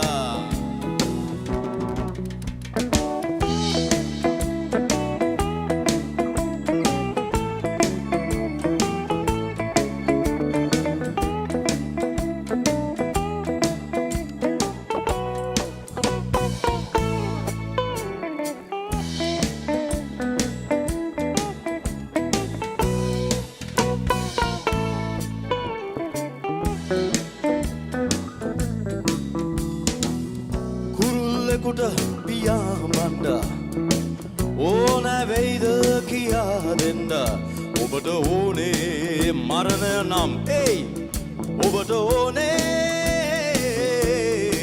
මරණය නම් ඔබේ කඳුළු මගේ දූත මත තියන්න මිය යන විටදී හිනා වෙන්ඩා මෙය යන විටදී හිනා වෙන්ඩා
විශේෂයෙන්ම ගායකයෙකුට වඩා වාදකයෙක් විදියට ඔබ දෙපළම මම හිතන්නේ මේ දෙන්නම කැමතිත් එක්ක එකට. ඉන්ඩස්ට්‍රියල් රෙවොලුෂන් එකෙන් එහෙම නැත්නම් කාර්මික විප්ලවයෙන් පස්සේ සංගීත භාණ්ඩ වලට මොකද වුනේ? මං කියන්නේ ඔව් ප්ලීස්. මම කල්පනා කරන අතර උදුරගත්තා මගේ අවස්ථාව. කමක් ගුරුගෙට යනවා අපි. ඔව් ගුරුගෙට අවස්ථාව. ඇත්තටම නැති. ඔය කාර්මික විප්ලවයේ ඉතාම වැදගත් තැනක් ඇත්තටම කලාවේ එකක් තමයි දැන් මගේ අර පොතේ මම කල්පනා මම ගෙනවා ක්ලැරන්ස් යන පොප් සංගීත පොතේ මම ගෙන යම් මොකද කියනවා මේ ඉලෙක්ට්‍රික් ගිටාර් එක එන එක. ඉලෙක්ට්‍රික් ගිටාර් එක කාර්මික විප්ලවයට පස්සේ බොහෝ කාලයකට පස්සේ එන එක. කෙසේ වෙතත් ඉන්ඩස්ට්‍රියල් රෙවොලුෂන් එක. මේකේ වැදගත් කාර්යභාරයක් කළා කලා පරිභෝජනය සම්බන්ධයෙන්. අනිවාර්යයෙන්. ඉන්ඩස්ට්‍රියල් රෙවොලුෂන් එකට කලින් ඇත්තට මේක දිග කතන්දරයක්. නමුත් අපි හිතුවොත් එහෙම ඔය අධිරාජ්‍යවාදයේ ප්‍රධාන ව්‍යාපෘතිය දියත් වෙන්නේ දේශාටනයත් එක්කනේ. වහල් වෙළඳාම එක්ක. ඒකට ප්‍රාග්ධනය සමුච්චගත කරණය කිරීම. මේකත් එක්ක වෙච්ච යහපත් දෙයක් වුණා. වහල් වැඩවසම් ක්‍රම යහපත් එකක් නෙවෙයි. නමුත් ඒකේ අතුරුඵලයක් තමයි අර අප්‍රිකාවේ හිටපු ලෝකේ පැරණිතම මානවයෝ එහෙන් විතන් කරලා යුරෝපයට ආවා. ලතින් ඇමරිකාවට ගෙනත් දැම්මා. ලෝකෙ පුරාගෙන අපිටත් ගෙනත් දැම්මා. ලංකාවෙත් හිටියා. ඔව්. ඉන්නවා. එතකොට ඒගොල්ලොත් එක්ක ආව ලෝකේ තියෙන පැරණිතම සංගීත ඥාන මේ සංගීත ඥාන එකතු වෙලා බටහිර සම්භාව්‍ය සංගීතයේ තිබුණු ආධිපත්‍ය වෙනුවට නව යෝජනාවලයක් එකතු කරලා කාර්මික විප්ලවයට පස්සේ ප්‍රධානතම වශයෙන් ෆොනෝග්‍රාෆ් එක හොයාගත්තට පස්සේ නිකන් හිතන්න නැතික දැන් බ්ලූස් අහන්න ඕන ලුයිසියානා යන්න ඕන කොහරි ගිහලා එතන නැවකෙන් ගිහිල්ලා ඒක අහලා ඒකෙන් ආසාදනය වෙලා තව බ්ලූස් සින්දුවක් හදන්න කෙනෙක්ට අවුරුදු 20ක් විතර යන්නේ නැති 10ක් දෙකක්වත් යන්නේ නැති අවුරුද්දක්වත් යන්නේ නැති හැබැයි ශබ්දේ පටිගත තියන අයට විතරයි ඒකත් එලිට් එකේ ඒක ශබ්දය ගබඩා කරලා නැවත ප්‍රතිවාදනය කරන්න පුළුවන් යාන්ත්‍රණය හොයාගත්තට පස්සේ එක බීතෝවන් කෙනෙක් වෙනුවට බීතෝවන්ලා හැම කෙනාටම බීතෝවන් කෙනෙක්ම නැත්නම් වැඩවසම ක්‍රමයේදී බීතෝවන්ගේ චේම්බර් මියුසික් කන්සර්ට් එකක් අහන්න පුළුවන් වෙන්නේ එලිට් එකට විතරයි. ඒතර එලිට් එකේ ඉන්න අය විතරයි. ඒතර එයාව බීතෝවන දෙවනි පාර ගෙන්න ගන්න නම් අර මාක් 500 ආයි ගෙවන්න ඕන. දෙවනි දවසේ. ඒකම කන්සර්ට් එක ගෙන්න පුළුවන්. හැබැයි අරක ගෙවන්න. හැබැයි එතකොට හැමෝන්ටම හිටියේ එක බීතෝවන්. හැබැයි කාර්මික විප්ලවයට පස්සේ හැමෝන්ටම එක බීතෝවන් කෙනෙක් ගන්න හිටියේ.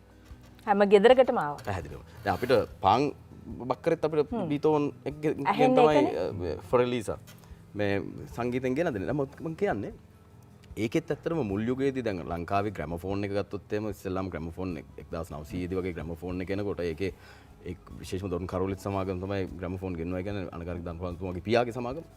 එතකොට ග්‍රැමෆෝන් එකක් කරහා තමයි මේ හොඳ සංගීතය අර හිස් මාස්ටර්ස් වොයිස් තැටි වලින් අර මේ ආවේ. එතකොට කාර්මික විප්ලවයට පස්සේ ඇත්තටම සංගීතය පරිණාමය වීමේ වේගය 60 ගුණයකින් වැඩි වුණා. පහුගිය අවුරුදු ඒ කියන්නේ කාර්මික විප්ලවයට අපි තුම 1900 ඉඳලා ගත්තොත් මේ 2020 වෙනකන් අවුරුදු 120 ඇතුළත රෙනේසොන්ස් එකේ ඉඳලා නැත්තම් ප්‍රීහිස්ටොරික් මියුසික් වල ඉඳලා අවුරුදු 35000කට 40000කට එහා ඉඳලා 1900 දක්වා සංගීතයේ පරිණාමය වීමේ වේගය 60 ගුණයකින් බහුගුණ වෙලා තිබෙනවා. අද වෙනකොට ඒක මේ හැබැයි අධික ගුණාත්මක භාවය. පවා ගුණාත්මක භාවයෙන් පවා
सुंदर सी වට කර සීනයක් මැව්වා ඔබ මගේ කර සීනයක් මැව්වා ප්‍රියාදරියේ මා සුන්දර සීනයක් මැව්වා අප වට කර සීනයක් මැව්වා ඔබ මගේ කර සීනයක් මැව්වා ප්‍රියාදරියේ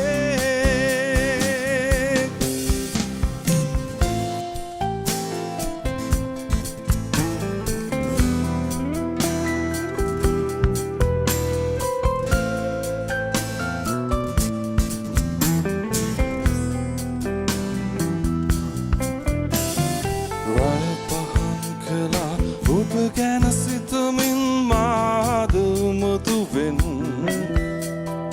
නීලනුවන් දකිනාතුරු ඔබගේ මානෙත් අවදියෙන් සොඳුරු ආදරේ මිහිර විඳින්නට අප සිත් එක්වේවී අපේ ආදරේ උණුසුම ලබමින් ඒ සිත් සැනසේවී මා සුන්දර සීනයක් මැව්වත් අප වට කර සීනයක් මැව්වත් ඔබ මගේ කර සීනයක් මැව්වා ප්‍රියාදරියේ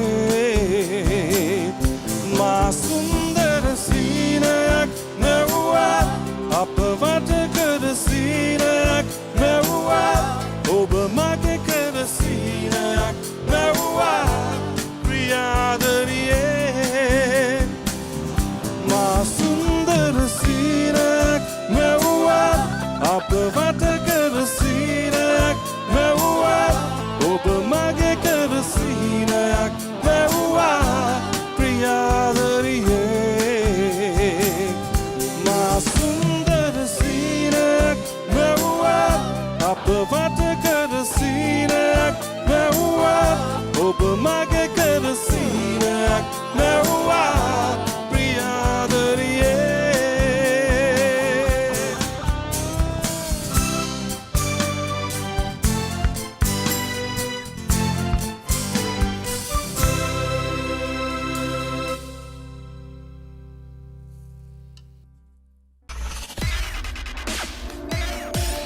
Untitled ඉමක් නැති අවකාශය. හොඳයි නැවතත් ඔබ අන්ටයිටල්ඩ් සමගින් ඉමක් නැති අවකාශයේදී අපි ඉමක් නැති කතා බහකට යමු නදීකලා දෙපළක් සමගින් ජයවර්ධන ගුරුගේ. මම ජයවර්ධනගේ පැත්තට යනවා. නදීක මේ සංගීතය පිළිබඳව මිත්‍යා විශ්වාස තියෙනවද ලෝකයේ ලංකාවේ? දේශීයව විදේශීයව? මම හිතන්නේ ගුරා ඒක හොඳට පැහැදිලි කරයි කියලා ඒ පිළිබඳව නම් මොකද ගුරා මෙහෙමයි. දැන් මම නදී අතනම දැක්කොත් එහෙම මම ජන සංගීතය කියන එක දැන් අපි අගය කරනවා. නමුත් මේ ජන සංගීතය කියන එක මොඩර්න් විදියට අඳුරගත්ත මම දන්නේ ලංකාවේ කීප දෙනා ඉන්නේ. ඒ අතරින් ගුරා මම ඉතාලම අගය කරනවා. ඒ කියන්නේ මම ආසයි ඔහුගේ ජනකවි වාදනය ගායනයන් අහන්න. මොකද ඒක ඔහු පොඩි මේ අලුත කියන එකත් එකතු කරලා තියෙනවා. පරණ දේ නසන්න නැතුව. ඒක තමයි ඇත්තටම සංගීත පරිණාමය කියන්නේ. කියන්නේ නසා ගන්න නැතුව අලුත් කරන්නේ කොහොමද කියන එක. මම හිතන්නේ ගුරාට ඒ ගැන මට වැඩි හොඳ අදහසක් පළ කරන්න පුළුවන් කියන එක තමයි මගේ ඔළුවේ තියෙන. මම හිතනවා ගුරා උත්තරය දුන්නා. ඇත්තටම මේ ඒ ප්‍රශ්නෙට නදී පළවෙනි උත්තරේ තමයි ලොකුම මිත්‍යාව තමයි සංගීතය සම්බන්ධව තියෙන මේක දෙයියෝ මවපු එකක් කියන එක. කලාව වනාහි දෙවියන් වහන්සේ. කලාව වනාහි මානවයාගේ භාව සූචක චින්තනයේ පරමෝත්කෘෂ්ඨ අත්පත් කර ගැනීම. එහෙමයි කියන්නේ. කලාව තමයි මානවයාගේ දියුණුතම සොයා ගැනීම. ඒ කලාව මත තමයි විද්‍යාව ගොඩනගන්නේ. ඔබට මතක ඇති අර ග්‍රීක පුරා කතාව තාත්තයි පුතයි පියාඹන්න කරන උත්සාහය. ඒ පුරා කතාව ඒ කලාව මානව නිර්මිත කලාව යථාර්ථ බවට පත් කරනවා 1900 ගණන් වලදී පියාඹන්න පටන් ගන්නවා රයිට් සහෝදරයෝ එකතු වෙලා. එතකොට හැම විටම පරිකල්පනය වනාහි විද්‍යාවේ පළමු පුළිඟුව. එතකොට කලාව කියන්නේ පරිකල්පනය. එතකොට කලාව හටගත්තේ මේ දියුණු මානවගේ මනසේ මිසක් ඒකෙන් පරිබාහිරව නෙවෙයි. එතකොට ලොකුම මිත්‍යාව තමයි මේක දෙයියෝ දීපු එකක් කියන එක. දෙයියෝ මවා ගන්න මිනිහා දෙයියෝ මවා ගන්න අවුරුදු මිලියන ගානකට කලින් සංගීතය හදාගත්තා. මම මිලියන නෙවෙයි හරියටම ගත්තොත් එහෙම 30 40000කට කලින් මිනිහා දෙයියන්ව මවා ගන්න අවුරුදු 30 40000කට කලින් සංගීතය හදාගත්තා. ඒක දෙයියන්ව මවාගෙන ඊට බොහෝ කාලයකට පස්සේ භාෂා ලෝකයේ මානවගේ භාෂා සංකල්ප වර්ධනය වුණාට පස්සේ දෙයියන්ව මවා ගන්න. පළමු සහ ලොකුම මිත්‍යාව තමයි සංගීතය වනාහි දේව නිර්මිතයක් කියන පැහැදිලිම ඒක පොළවේ හිටවිය යුතුයි. මොකද ඒක මානවයාගේ අනික් සකල විද ඒ කියන්නේ මානවයාගේ තියෙන සියලුම දුර්ගුණ නොතකා. මානවයා කියන්නේ ඉතාම ම්ලේච්ඡ සතෙක් බව නොතකා. ඒ හාදයාගේ දියුණුතම සොයාගෙන මේ මත තමයි මේ සියල්ල තිබෙන්නේ. මේ sannivedanaya මේ iCloud මේ virtual reality මේ සියල්ල තිබෙන්නේ ඒ මානවයාගේ මුල් සොයාගෙන. මම තේරෙන තව ටිකක් තේරෙන එක උනාදී දැන් සංගීතය කියන්නේ මොකද කියලා නදීක ගුරුගේ කියන්නේ හොත් නදීක ගුරුගේ ආවදී සංගීතය කියන්නේ නදීක ගුරුගේ නදීක ජයවර්ධන ගාවදී සංගීතය මොකද්ද කියලා හොත් නදී ජයවර්ධන තමයි සංගීතය කියන්නේ. ඒ කියන්නේ සංගීතය කියන එක මේ අපි ජීවත් වෙන වටපිටාවෙන් එකතු වෙන දේවල් අපේ අත්දැකීම් අපි මුහුණ දෙන දේවල් සමාජීය දේශපාලන ආතති ඔය සියල්ලම එකතු වෙලා තමයි සංගීතය කියන එක හැදෙන්නේ. ඒ කියන්නේ සංගීතය විවිධ හැඩතල ගන්නවා පුද්ගලයා ගාවදී. ඉතින් මේ තමන් තමයි සංගීතය නිපදවන්නේ ඒ වෙලාවට. නදීක එතකොට හැමතිස්සෙම දේශපාලනය වාරණයට ලක් කරනවා කලාව. දේශපාලනය විසින් කලාව වාරණයට ලක් කරනවා. මේ පරිකල්පනයද වාරණයට ලක් කරන්නේ කියන්නේ මිනිස්සාගේ උත්කෘෂ්ඨ පරිකල්පන හැකියාවද? ඇයි වාරණයට ලක් වෙන්නේ කලාකරුවා? සමහර වෙලාවට ඒක දේශපාලනික වෙන්න පුළුවන් සංස්කෘතික වෙන්න පුළුවන්. එතනදී වඩා බලවත් කාරණේ මොකක්ද කියන එක රටින් රටට වෙනස් වෙන්න පුළුවන්. සංස්කෘතිය බලවත් තැනකදී සංස්කෘතිය මගින් මේ මැඩ පැවැත්වීම කරන්න පුළුවන්. දේශපාලනය බලවත් තැනදී දේශපාලනය කරන්න පුළුවන්. නමුත් ඒක දැන් සමහර දේවල් තියෙනවා නදී මං හිතනවා සමහර දේවල් පාවිච්චි කරන්න ඕන විදිහකුත් තියෙනවා. ඒ කියන්නේ දැන් අපි සමහර දේවල් ඇග්‍රෙසිව්ලි කියන්න දැන් අවුරුදු 10කින් මිනිස්සු තේරුම් ගන්න දේවල් අවුරුද්දක් ඇතුළත තේරුම් කරන්න ගියොත් ඒකේ සමහර වෙලාවට දේවල් තියෙනවා. එතකොට දැන් නිදහස තියෙන්න ඕනේ. හැම කෙනෙකුටම ප්‍රකාශන අයිතිය නිදහස තියෙන්න ඕනේ. හැබැයි මේ ප්‍රකාශකයා තුළ වගකීමක් තියෙන්න ඕනේ. මේ ප්‍රකාශය කොච්චර ඉම්පැක්ට් එකක් දෙයක් සමාජය ඇතුළේ ඇති කරනවද කලබලයක් ඇති නොවන ආකාරයෙන් මේ අදහස ප්‍රකාශ කරන්න පුළුවන් හොඳයි කියලා මගේ පෞද්ගලික මතය. නදීක සංගීතය සහ වටිනාකම් අතර values අතර සහ සම්බන්ධතාවයක් තියෙනවා කියලා ඒක ඓතිහාසික කතාවක්. මම දන්නවා ඔබත් පුද්ගලිකව හරියට වටිනාකම් පිළිබඳව එහෙම නැත්නම් values අගය කරන කෙනෙක්. මේ ගැන කතා කළොත් පුද්ගලිකව ඔබ values කියලා වටිනාකම් කියලා අදහන්නේ මොකක්ද? වටිනාකම් කියලා අදහන්නේ මගේ සංගීතයේ තියෙන ඔබ කියන ඔය අයිතිය. හරිද? හැබැයි දැන් මෙහෙම හිතන්නකො නදී යමක් ප්‍රකාශ කරන්න ඕනේ යමක් ඉගෙන ගන්න ඒ කියන්නේ යමක් තේරෙනවා කියන තැනටපත් වුණාන් පස්සේ කියන අපි ඉගෙන ගන්න ඕන දෙයක්. ඒ කියන්නේ ඔයාලට තේරෙන්නේ නැත්නම් මම කොච්චර ඇග්‍රෙසිව් කිව්වත් ඒක වෙන්නේ නැහැ නේ. එතකොට වෙන්නේ ප්‍රශ්නයක්. එතකොට මම කරන්න ඕනේ තේරුම් කරන විදිය වෙනස් කරන එක මිස ඒක ඇග්‍රෙසිව්ලි try කරලා ඔයත් එක්ක ප්‍රශ්නයක් ඇති කරගන්න නෙමෙයි. එතකොට මම වඳුර මේ දැලිපියක් ගත්ත වඳුරෙක් වෙනවා. ඒ කියන්නේ ප්‍රකාශන අයිතිය තියෙනවා කියලා. නමුත් මම හිතන්නේ ඒක සමහරලාට මම දැකලා තියෙනවා ඒක වෙන්නේ නැහැ. ඒ කියන්නේ ප්‍රකාශ කරන්න ඕන දේවල් සමහර ඍජුව කියලා දානවා. තේරුම් ගන්න බැරි සමාජයකට. එතකොට මේ සමාජය තුළ අපි හිතන හොඳ පැත්ත නෙමෙයි වෙනමම නරක පැත්තක් නිර්මාණය වෙනවා. එතකොට මේ ප්‍රකාශන අයිතිය දෙන්න ඕනේ වගේම ඒ අයිතිය ඕගනයිස් කරගන්නවා කියන එකත් මම හිතන්නේ ප්‍රකාශකයාගේ තියෙන වගකීමක් කියලා මම විශ්වාස කරනවා. හැබැයි ඒක මගේ පෞද්ගලික මතය. ඊට වඩා ගොඩාක් වෙනස් මත තියෙන්න පුළුවන් සමාජය ඇතුලේ නෑ එහෙම නෑ. මෙහෙම තමයි කියන්න ඕනේ. රණ්ඩු කරන්න ඕනේ මේක දිනා ගන්න ඕනේ කියලා. නමුත් මම පෞද්ගලික විශ්වාස කරනවා තමයි ප්‍රකාශකයා සහ ප්‍රකාශයට අයිතිය දෙන පුද්ගලයා කියන දෙන්නම අවබෝධයක් ඇතුව තමයි කරන්න ඕනේ කියලා.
ඇසිපියට තප්පරයක් ඇසිල්ලක් මාසිල් කළ නැනවී අංශු මාත්‍ර නිමේෂය ඇති මට අනන්තේ ගාලන හිත නවතාලන්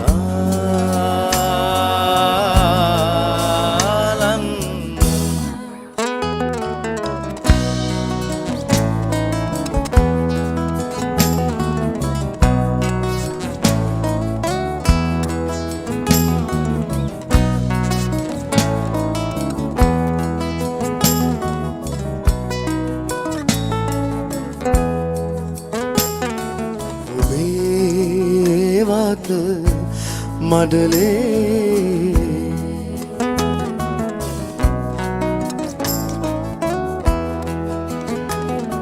ඔබේ වත මඩලේ සුවැති මිහිරියාවේ මාවදී කළම නැවී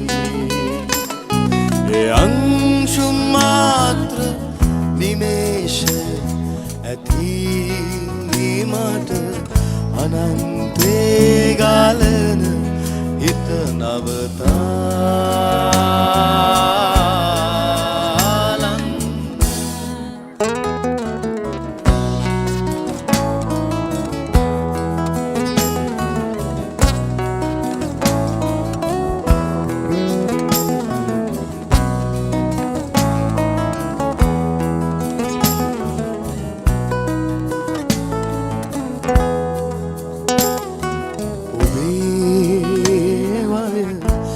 මඩලේ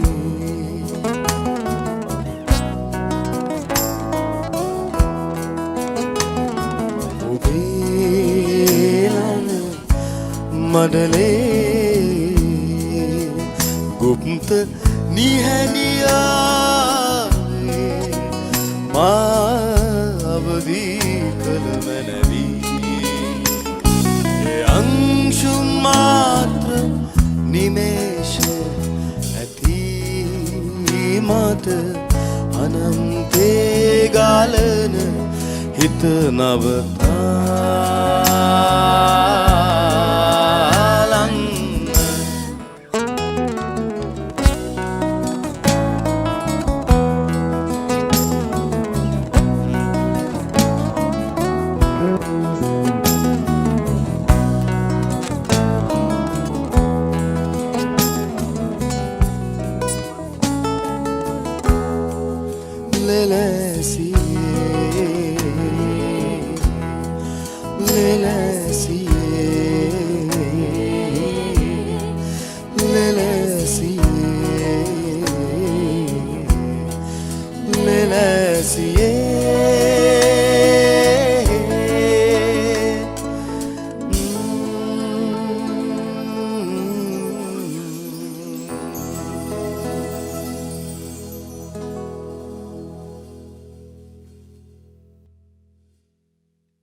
නැවතත් අන්ටයිටල්ඩ ඉමක් නැති අවකාශයේදී නදීක.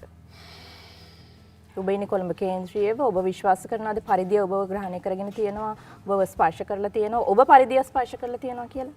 මේ ඉන්න පරිදියේ ඉන්නේ අපේම කට්ටියක්නේ. ඔව් ඒකේ තියෙනදී මෙහෙමයි දැන් මම නිර්මාණකරුවෙක් විදියට මම එක තැනකදී ආත්මාර්ථකාමී වෙනවා. ඒ කියන්නේ මම ඇත්තරම කරන්නේ මම කැමති සින්දු. ඒ කියන්නේ මගේ ලොකුම රසිකයා වෙන්නේ මම.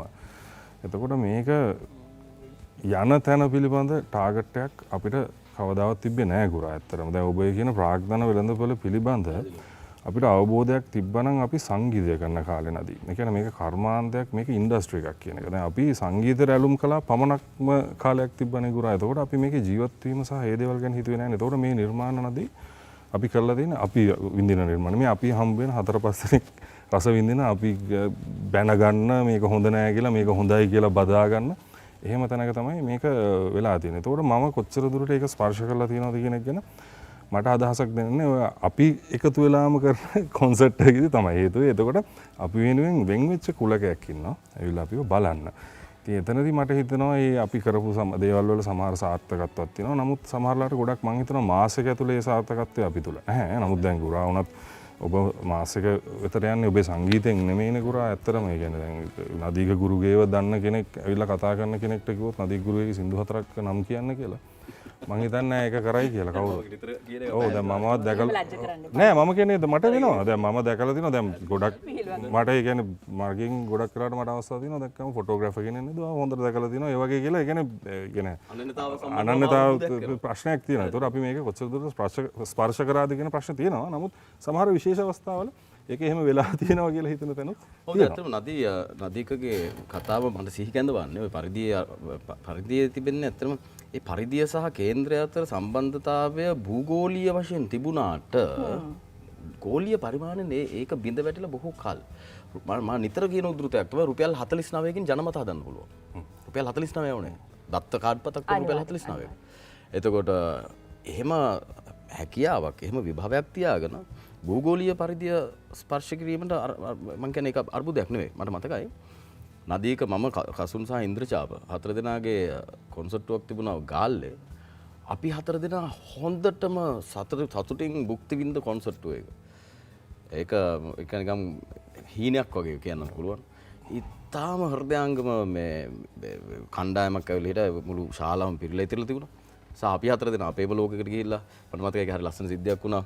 මම කසුන් ගායනා කර ඒ සංවිධායක මණ්ඩලය අපිට කියලා තිබුණ පුළුවන් නම් ඔය 4 දෙනා එකට එකතු වෙලා එක සින්දුවක්වත් කියන්නේ අපි ඉතින් අපිට කරන්න ලාවක් නැහැ කියලා අපිට නෑ.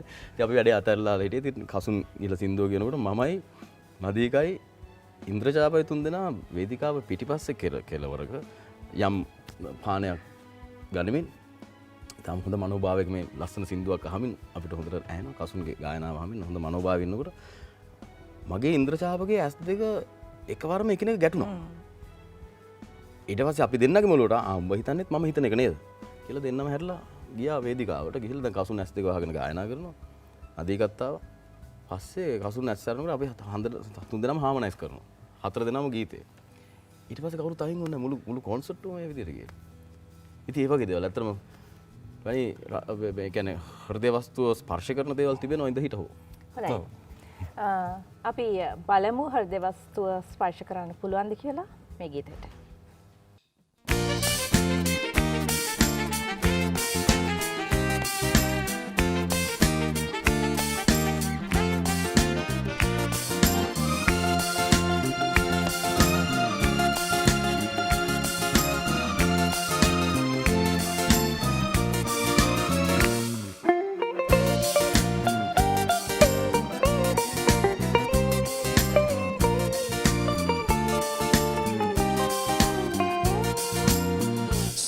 සිලි සීතල ඇල්ලේ දිය සැලි සැලියයි නදවිල්ලේ නැවෙමු මේ කඳු නිල්ලේ අපි ඔන්චිලි චිලි ඔන්චිල්ලේ සිලි සිලි සීතල ඇල්ලේ දිය සැලි සැලියයි නදවිල්ලේ නැවෙමු මේ කඳු නිල්ලේ අපි ඔන්චිලි චිලි ඔන්චිල්ලේ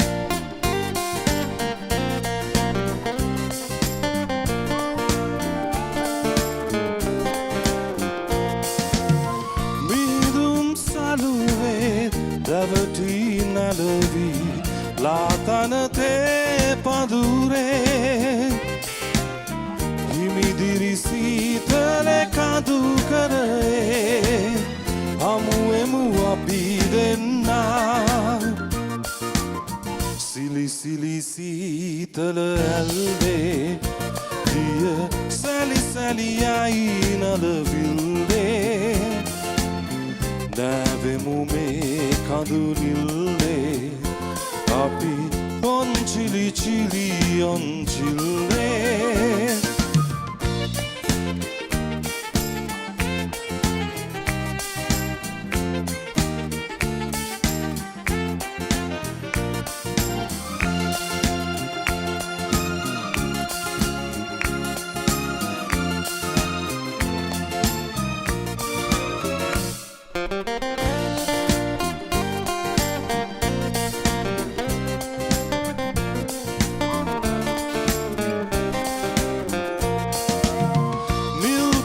පලසේ පිණිකැට දිලිසේ මුතු පාවඩ අතුරා සිතුපෙන් මෝහන රජදහනේ හමුවෙමු අපි දෙන්නා සිලි සිලි සීතල ඇල්ලේ දිය සැලි සැරියයි නලවිල්ලේ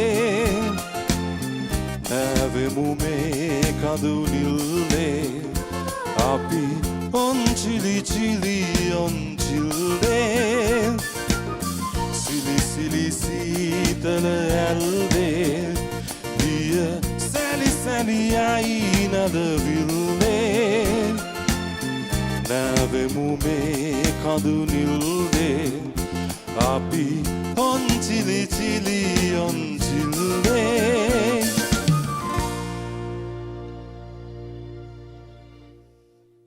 අන්ටයිටල්ඩ ඉමක් නැති අවකාශයේදී ඉමක් නැතුව අපිට කතා කරන්න පුළුවන් නිසා මම විශ්වාස කරනවා මේක ටිකක් අමුතු ප්‍රශ්නයක් වුණත් උත්තර ලැබෙයි කියලා. මේ නම් වලට ලෝකෙන උදාහරණ දෙන්න. උදාහරණ හොය ඒ වචන වෙනුවට ඕන වචනයක් දාගන්න පුළුවන්. කේමදස්ස මාස්ටර්. ග්‍රීසියේ හිටිය ඉන්නවා සංගීතඥ මිකිස් තියෝදොරාකිස්. ඔහු තමයි සෝර්බද් ග්‍රීක් චිත්‍රපටයේ සංගීත අධ්‍යක්ෂකවරයා.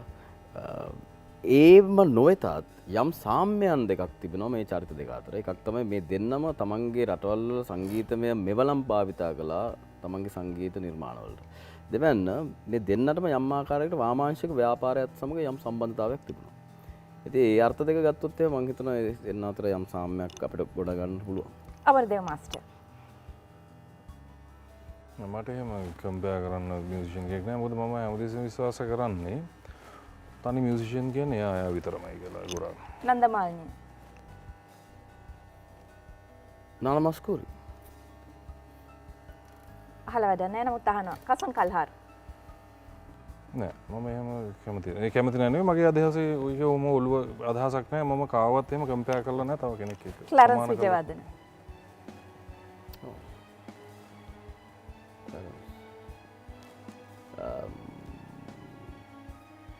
Cat Stevens. Ivor Dennis. Pass. Pass. Ivor Dennis. ඔව්. Ivor Dennis ඇත්තටම ඒක ෆිනෝමිනල් ප්‍රශ්නයක්. Ivor Dennis කියන්නේ ලංකාවේ ශික්ෂිතම හඬ. ඔහුගේ හඬ ශික්ෂාවට පාත්‍ර වුණා එකක් සුනිල් සාන්තයන්ගෙන්. සුනිල් සාන්තයන්ගේ ගායන ක්‍රමවේදය ක්‍රමෝපායන්ගෙන් ශික්ෂණයට පාත්‍ර වෙච්ච හඬක් ඔහුගේ. දෙවැන්න කේමදාසයන්. කේමදාසයන්ගේ ගායන වෘන්දේ බොහෝ වැඩසටහන් වල ඔහු හිටියා. ඒ කියන්නේ කේමදාසයන්ගේ මාස්ටර්පීසස් වල Ivor Dennisගේ හඬ තියෙනවා. ඒ වගේම සුනිල් සාන්තයන්ගේ මාස්ටර්පීසස් වල Ivor Dennisගේ හඬ තියෙනවා. ලංකාවේ ශික්ෂිතම හඬ. ඔහු ජන ගායනාවට යම් ආකාරයකට ගත්තොත් එහෙම පෙරදිග ශාස්ත්‍රීය ගායනාවලට සහ බටහිර දැන් ඔහු තවද බේස් ගායකයෙක්. බේස් කියන්නේ අතරම බැරිටෝන්. ඔහුගේ පරාසයත් එක්ක. කේමදාසයන්ගේ බොහෝ ඔය හඬ මූලික ගායනාවල විශේෂයෙන්ම ටෝන් පොයම් වගේ වැඩසටහනක ගායනාවක ඔහු තමයි බේස් සිංකල් නැත්නම් බැරිටෝන් සිංකල්. එතකොට මේ අර්ථ කීපය තුළම ඔහුගේ හඬ වර්ණය පවතිනවා. ඉතින් ඇත්තටම ඔහුට මං හිතනවා ඔහුට ඉතාලිය වගේ නැත්නම් යුරෝපියානු රටකට ගිහිල්ලා බටහිර සම්භාව්‍ය සංගීතයේ යම් කලාපයකට ඇතුළු වෙන්න තිබුණා නම් පැහැදිලිවම ඔහු හොඳ ටෙන ගායකයෙක්. එහෙම නැත්නම් එහෙම හැටියට එන ඔහු Ivor Dennis හැටියට මේ නමත් හොඳට මං හිතනවා ඔහු අප අතර නෑ. ඔහු සීකල යුතුයි පැහැදිලිවම මේ මතක් කළ නිසා ඔහුගේ ජන ගායනා ශිෂ්‍යයෙක් මම. මට ඔහු සමග දිග කාලයක් ගත කරන්න පුළුවන් වුණා. මම ගරු කරන ගුරුවරයෙක් ඔහු. මම ගරු කරන ගුරුවරුන් කීප දෙනාගෙන් ඉහළම ඉන්න කෙනෙක්. ඉතින් Ivor Dennis අද්විතීයයි. එතුමාව සමපාත කරනකින් ලෝකේ ඉන්න විදග්ධම පැවරොට්ටි වගේ කවුරු හරි කෙනෙක් එක්කත් සම්පාත කරන්න පුළුවන්. නමුත් ඉතාම අද්විතීය හාදෙක් ජන ගායනාවද ශාස්ත්‍රීය ගායනාවද බටහිර ගායනාවල යම් ලක්ෂණද සියල්ල සහිතව අද්විතීය ගායකයෙක්. අවසාන වශයෙන් ලංකාවේ සංගීතය පිළිබඳව හෝ ඔබට ඇති අදහසක් හෝ ප්‍රේක්ෂකයන් පිළිබඳව හෝ යමක්. මම හිතනවා ලංකාවේ සංගීතය ගැන හොඳ අවධානයක් යොමු වෙලා තියෙනවා නදී. ඉතින් අපි එක්ස්පෙරිමන්ට් කරන්න ඕන කාලේ කරලා නැහැ. දැන් තමයි එක්ස්පෙරිමන්ට් අපේ සංගීතය ඇතුළේ වෙන්නේ. ඉතින් ඒක ඇතුළේ නරක දේවල් වෙන එක හොඳ නැති දේවල් වෙන එක මම හිතන්නේ අපි උස ගන්න ඕනේ.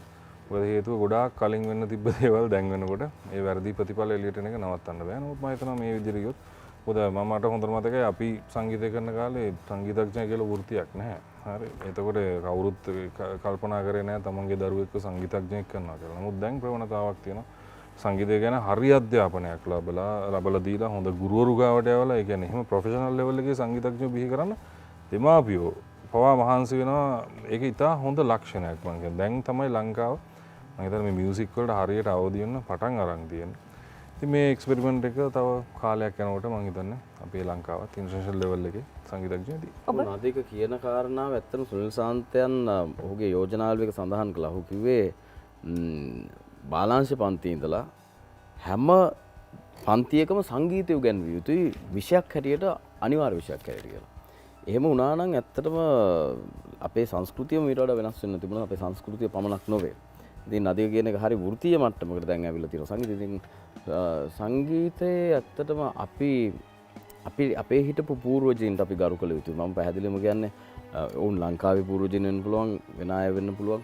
මම හැම විටම හිතන එකක් තමයි අපේ වෘත්තියේ අපිට කලින් හිටපු පූර්වජයන් කළ කී දෑ සියල්ල අපි දැනගත යුතුයි. ඒ දැනගන්න ඒක නොකරන්න. නැත්නම් අපි හරිම විදග්ධ නම් අපි දන්නේ නැතුව ඒවා කරන්න ඉඩ තියෙනවා. දේව කරලා තියෙනවනේ. හරියට නිකන් අපි දන්නේ නැතුව ආකිමිනිස් න්‍යාය දන්නේ නැතුව අපි උදේට නැගිටලා අපි මේක හොයාගත්තා වගේ වෙනවනේ. නමුත් අපි ඒක දන්නවනේ ඒක හොයා නැතුව වෙන එකක් වෙනවා. එතකොට අපි දන්නවනම් මේ මියුසිකල් ෆෝම්ස් මොනවද තිබුණේ මේවා මොනවද? කවුරුත් කැන්ටාටා හදන්නේ නැහැ, ඔපෙරා හදන්නේ නැහැ ඒවා කරා. මොකද ඒවා කරන්න ඕන කාලේ ඒවා වෙරලා තියෙනවා. ඒවා ආවේ යම් සමාජ දේශපාලනික ආගමික රාජ්‍යමය අවශ්‍යතාවයන් මත.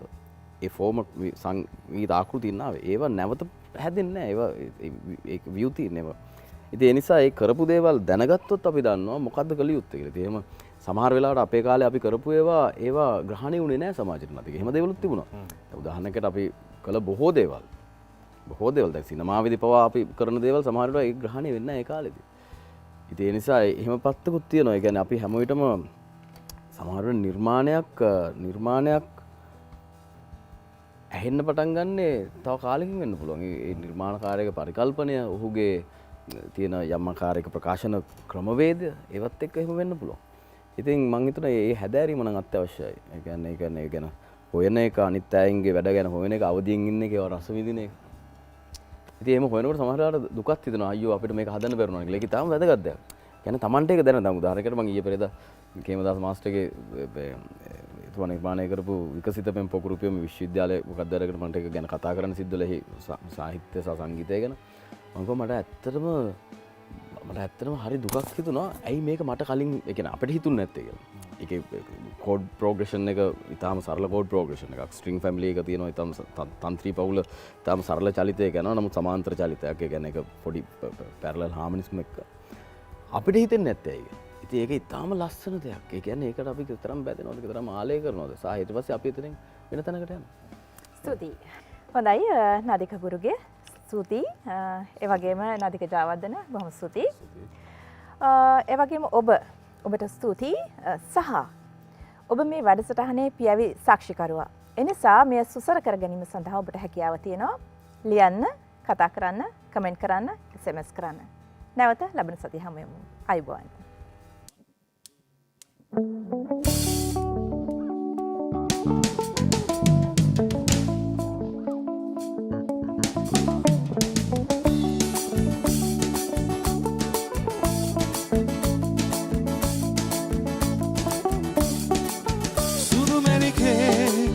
මගේ මැනිකේ අලියම හිරු එළිය වගේනේ කැකුණු මල්ලක පිපුණා මගේ හදවත බැඳුනා තව මෙවන් දෙයක් නැතයි සිතෙන්නේ සුදු මැනිකේ මගේ මැනිකේ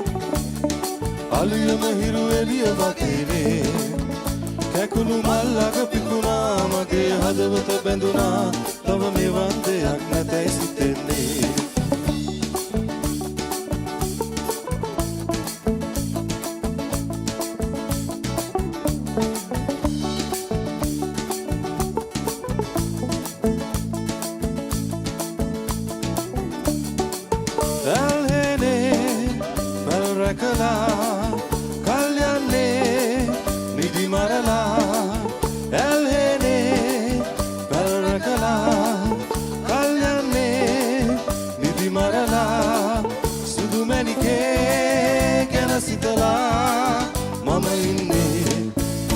බලලා සුදු මැණිකේ මගේ මැණිකේ අලියම හිරු එළිය වගේනේ කැකුළු මල්ලක පිපුණා මගේ හදවත බැඳුනා තව මෙවන් දෙයක් නැතයි සිතෙන්නේ